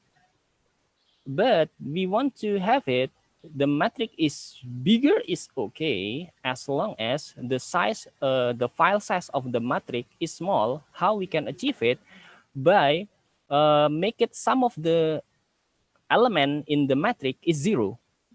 So instead of having the dense matrix, we will have the sparse matrix, right? So we will have the dimension still same, but the content of the matrix is smaller. So that's what we have been proposed. So we propose the larger dimension, but smaller in size by making it sparse. I think this is very mathematic. I'm not really sure, but this is just kind of like removing the element into 0, as long as the removal is still give us the good accuracy, I think. So I don't know if this answer your question or not, but I think in the how to select the deep learning architecture, the first we should pick the larger model possible. So for example, like ResNet, which is very big, but after that we should compress it. Right. So the larger is good, but after that we should compress it by making it sparse. What we have done is we make it sparse by pruning. Okay. Is that answer your question? I'm sorry. Okay, so I can get it about the bigger model is better than smaller model, and exactly. things about layers, okay? Yeah. The larger layer is better than smaller layers. But yes, sure. How about the combinations? My student research has combined two source image. My topic student is about estimate of the index of village development (IPD) using satellite image, night light, and daylight. Yes. Right. He combined two image to search of image, so he can get the better accuracy for the image processings, and he also play about the compressing size from the 9,000 feature become 4,000 feature by replace value become 0, like you explained before. And then he also optimized the parameter or the coefficient from the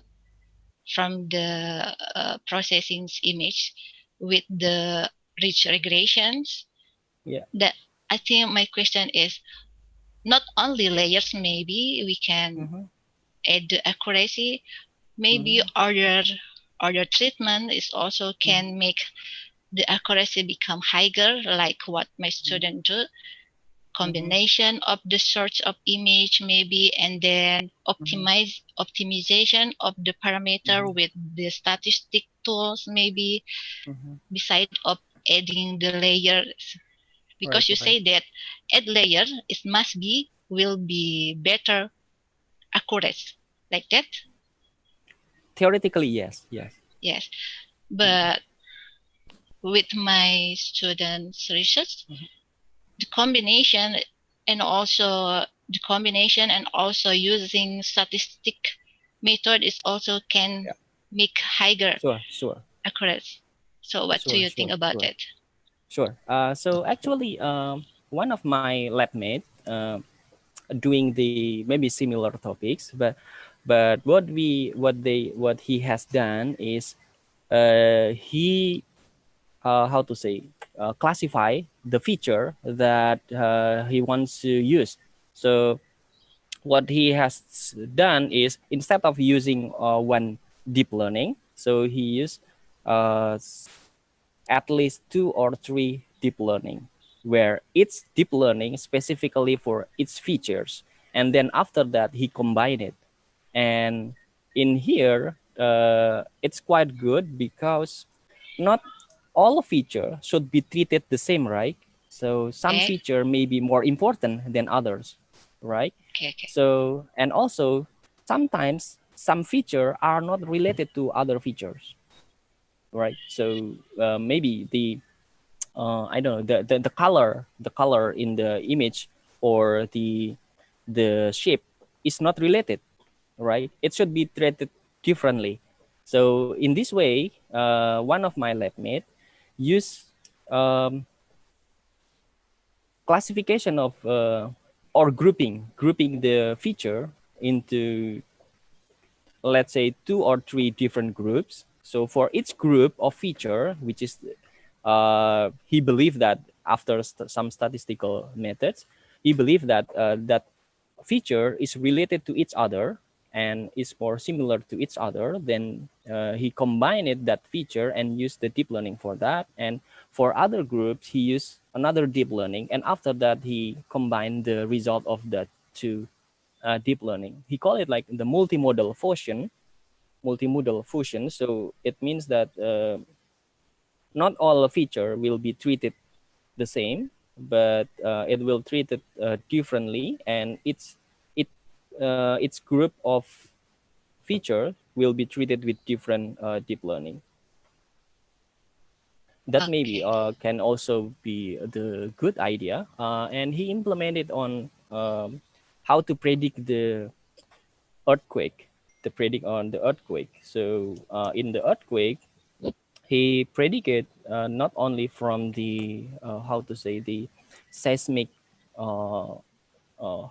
seismic temperature, but also from I don't know, the wave. He said like the longitudinal and transversal and the vertical and horizontal movement of the land, vertically and horizontally, should be combined first. After that, he combined it with other indicator. So each indicator should not be combined directly. I mean, not all indicator, all feature should be combined directly. So it treated differently. That's what I understand from my my lab mate, and he got the quite good accuracy. And from what I understand is his work is already implemented by one of the prefecture in Japan, and he also got like something like prize for that, because it is very helpful for that prefecture or province, something like that. Okay, thank you, Miss Arie. Yeah, the second question. The second question from Pak Setia. Actually, what I've been presenting is just about the techniques and how to use it. Is what I'm thinking is about the remote sensing. In remote sensing, for example, for predicting the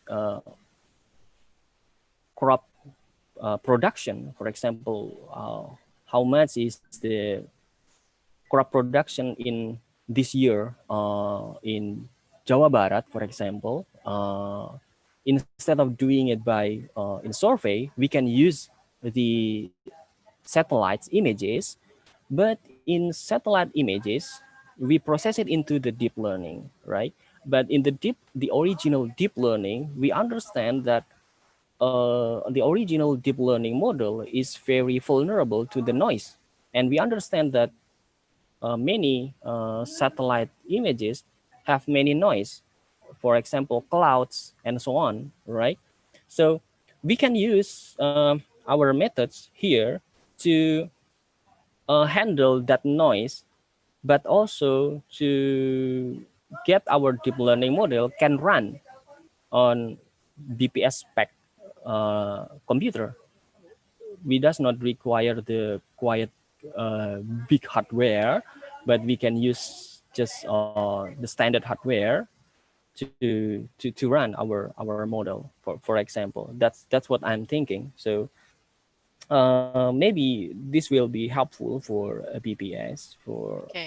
estimating the crop production by using the satellite images, which has many noise there. So we can use our methods there instead of just the standard deep learning available in the market, I think.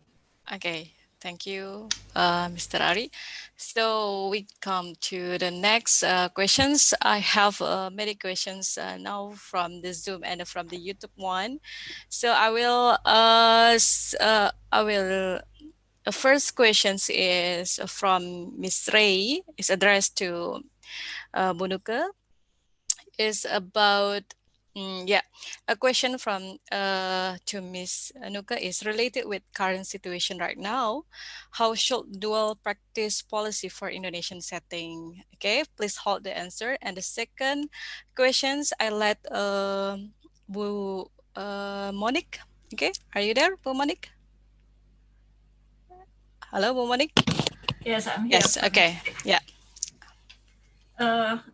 Okay, thank you for the time. I would like to ask Ms. Nucke as a supportive friend. I need to ask her a question. Yeah, your topic is very interesting because it's about more like microeconomics. Shout out to Nicholson who taught the microeconomics. And my question is about, do you have any example which country implement the duality practice? Well, first of all, I need to ensure that this duality practice is happen in the same sector, like not like an alter ego project, like in the morning he or she became a doctor or physics, and the afternoon becomes a dancer maybe gitu.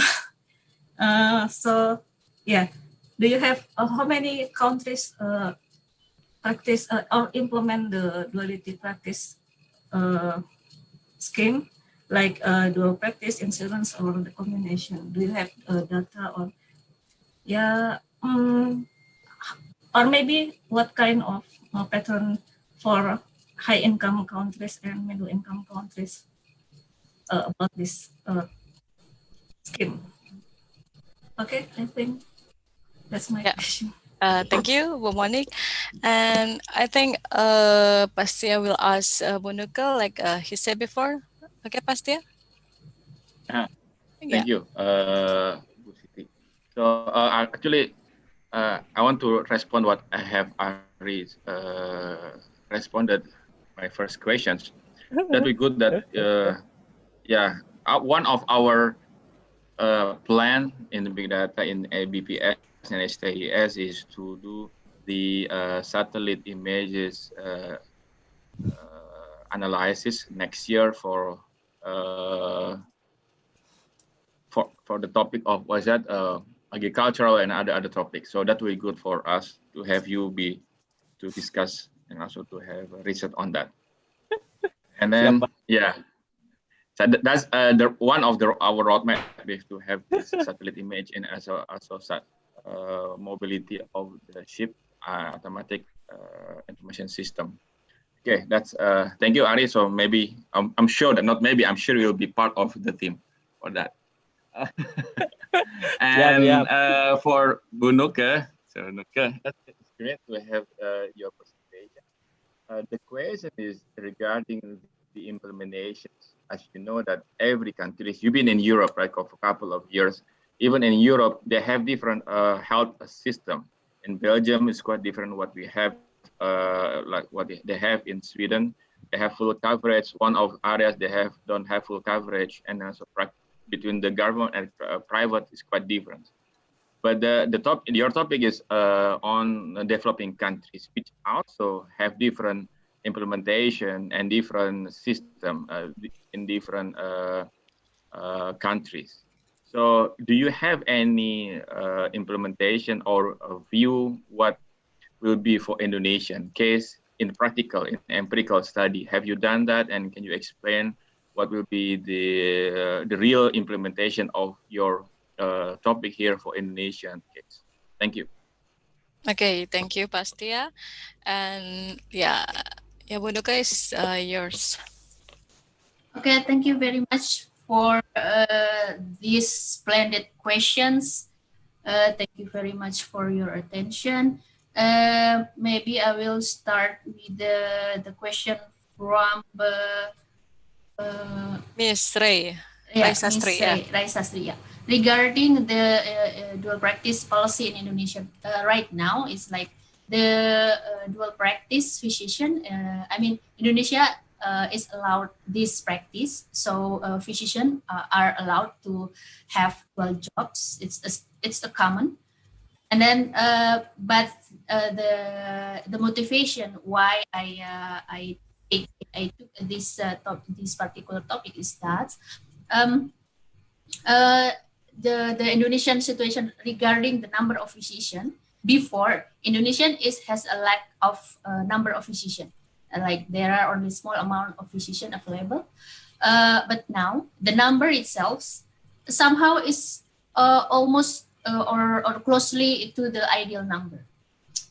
Sorry, I forgot to specify how much is it, but compared with the ratio of population, our number, our physician number has already close to that ideal number. But the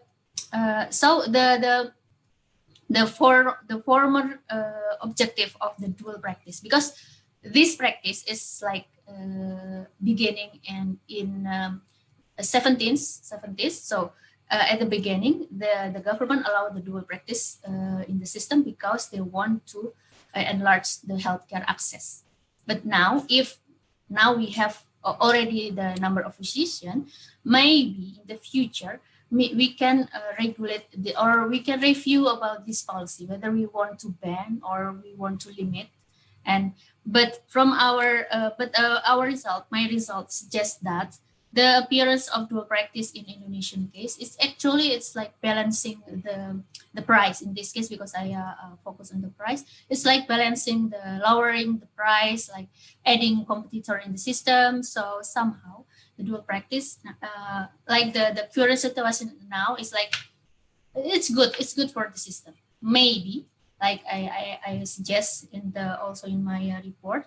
The problem here is that from the supporting system, like the how to monitor the physician, whether they really work good in the public sector, the same performance as in the private sector, or like the distribution of the physician. So people, so we can like have different regulation, like the dual practice system only available for the remote areas, while in the island like Java, they cannot have this practice because in Java we know that the density of the physician to the population is already high number.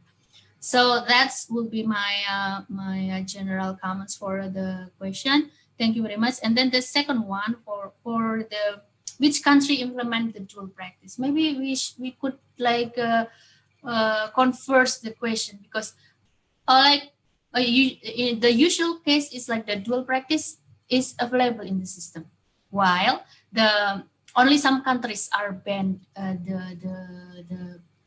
this practice. Some of them I can mention is that like the the country that categorized dual practice is as illegal practice is Canada.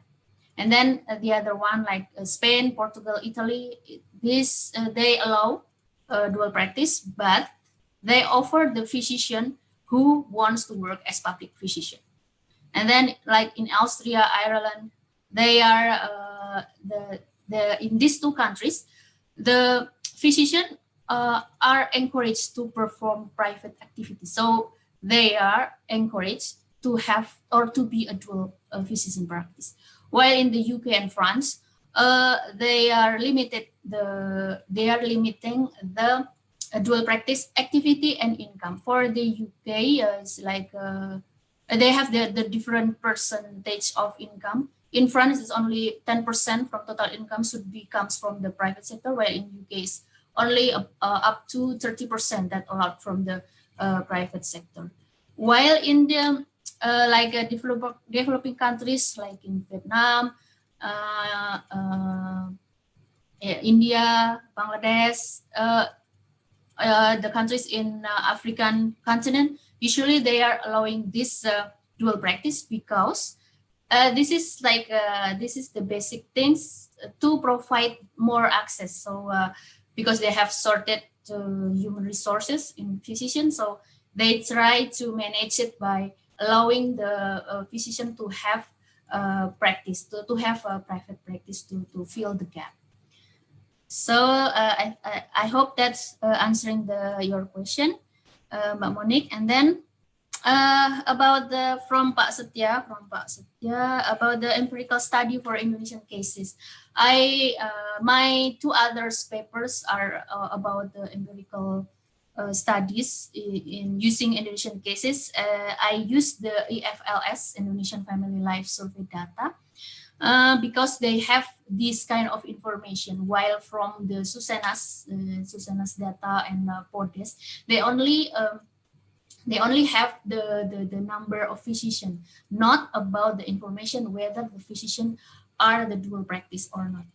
When I the struggles when I work in this empirical studies in Indonesian case is related or lays on the fact that the Ministry of Health in the Ministry of Health here in Jakarta doesn't have the central information about this kind of information, whether this physician are dual practice or not. But I have to go to the regional health offices to get that particular information. So I have to filter the EFLS data by filtering whether they are a dual practice. They see the questionnaire, the answer of the physician, whether they have another practice outside public facility.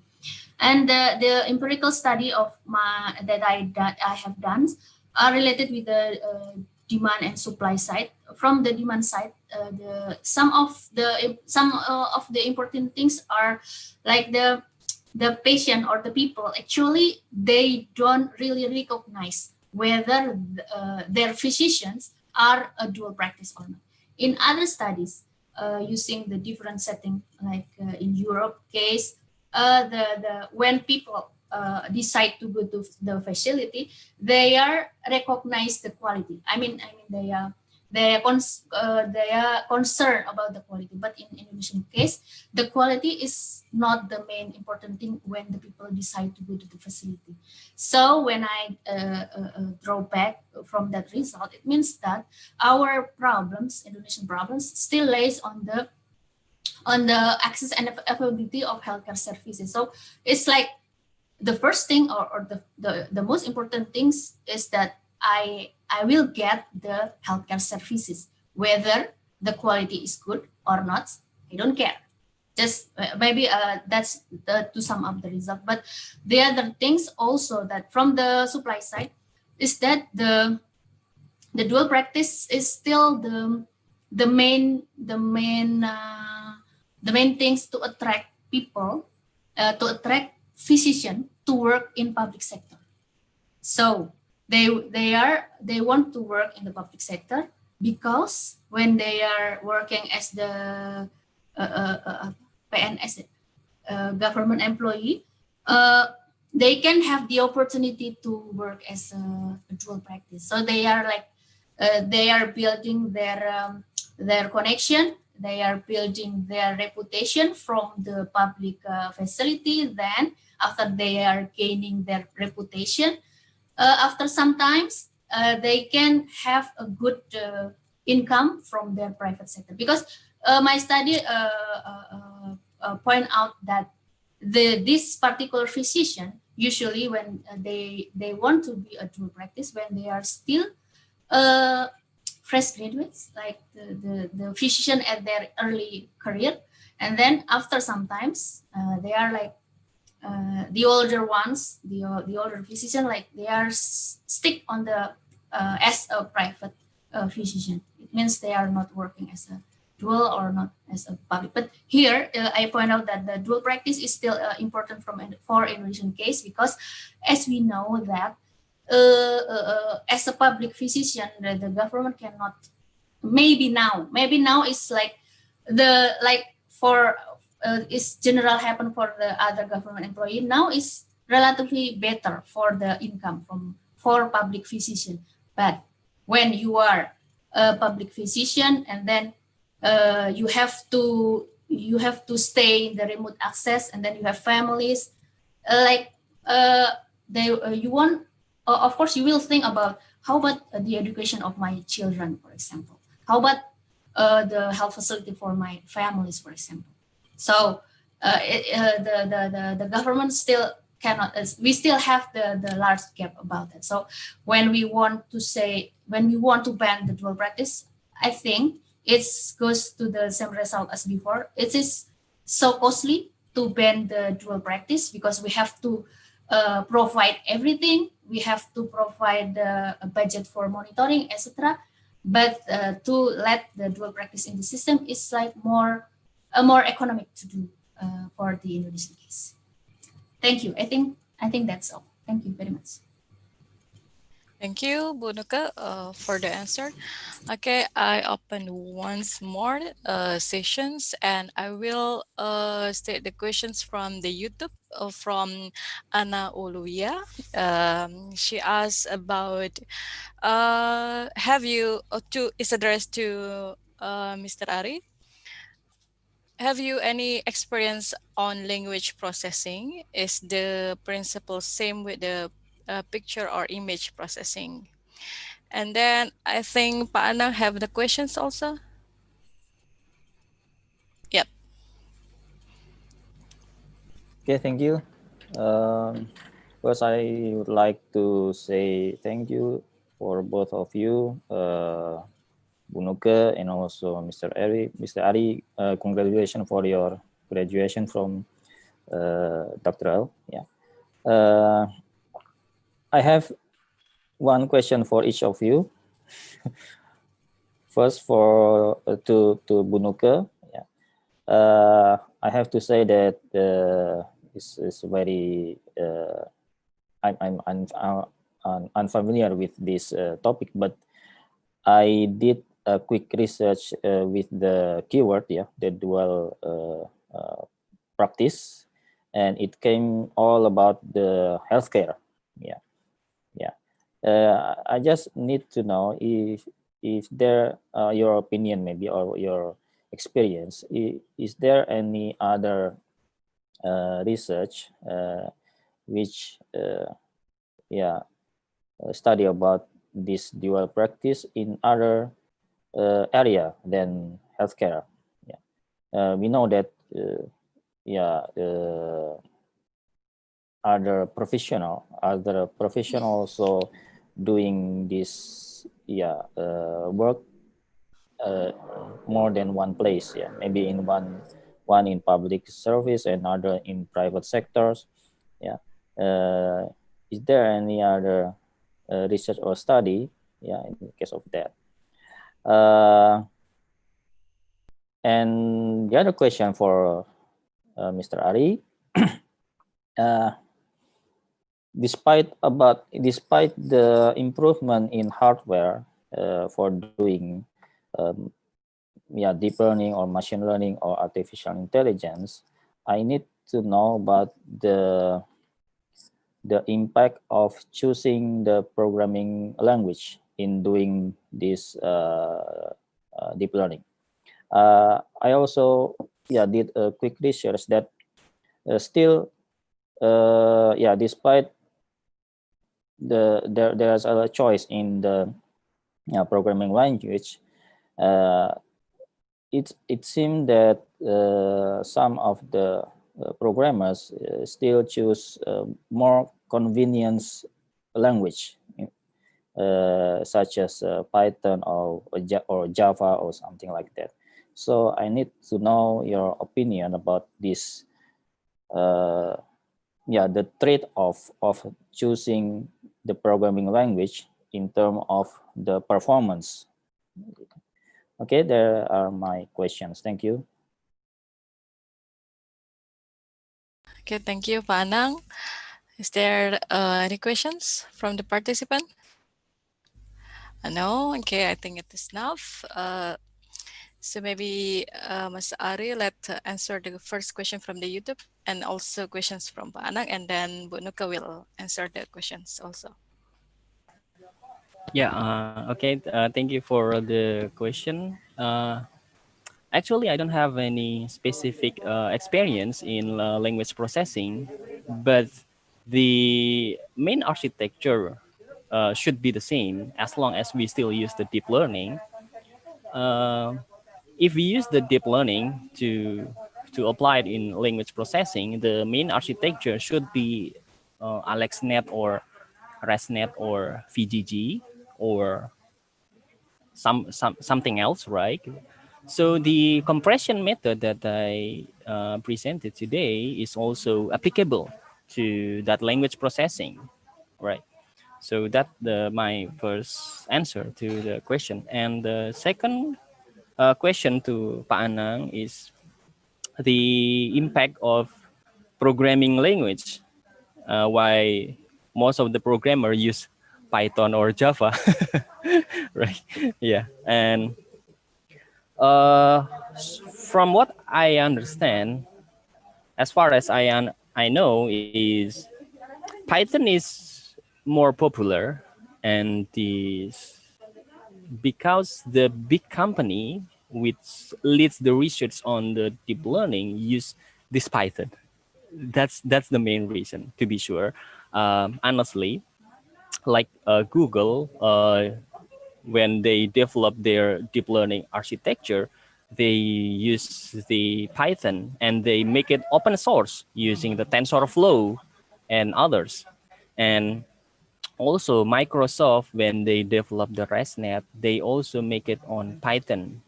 And AlexNet as well, it's also in Python. Maybe that is the main reason why most of the programmer prefer this Python language, because the leader of the research use that language. That's the first one. But if we take a look on the speed of the programming language, for sure Python is not so fast. Python is very slow, right? And it is contradictory with the deep learning. We want to make it faster, why we use the programming language which is slow, right? So what come in our mind, usually we should use the faster language, for example C language, which is quite fast, right, for deep learning. But this problem is not come nowadays, because most of the Python library for deep learning actually is written in Python wrapper for C. So actually we are just coding it in Python, but we have the Python wrapper that directly translated into the C running language.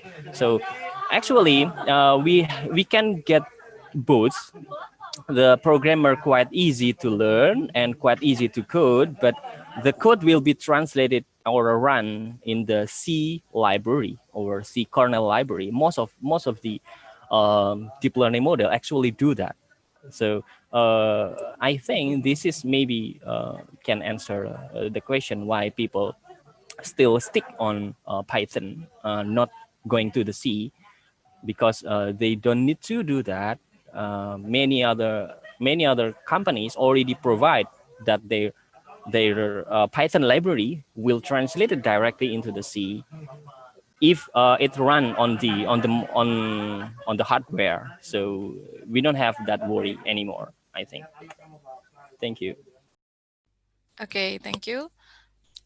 Please, Bu Nucke.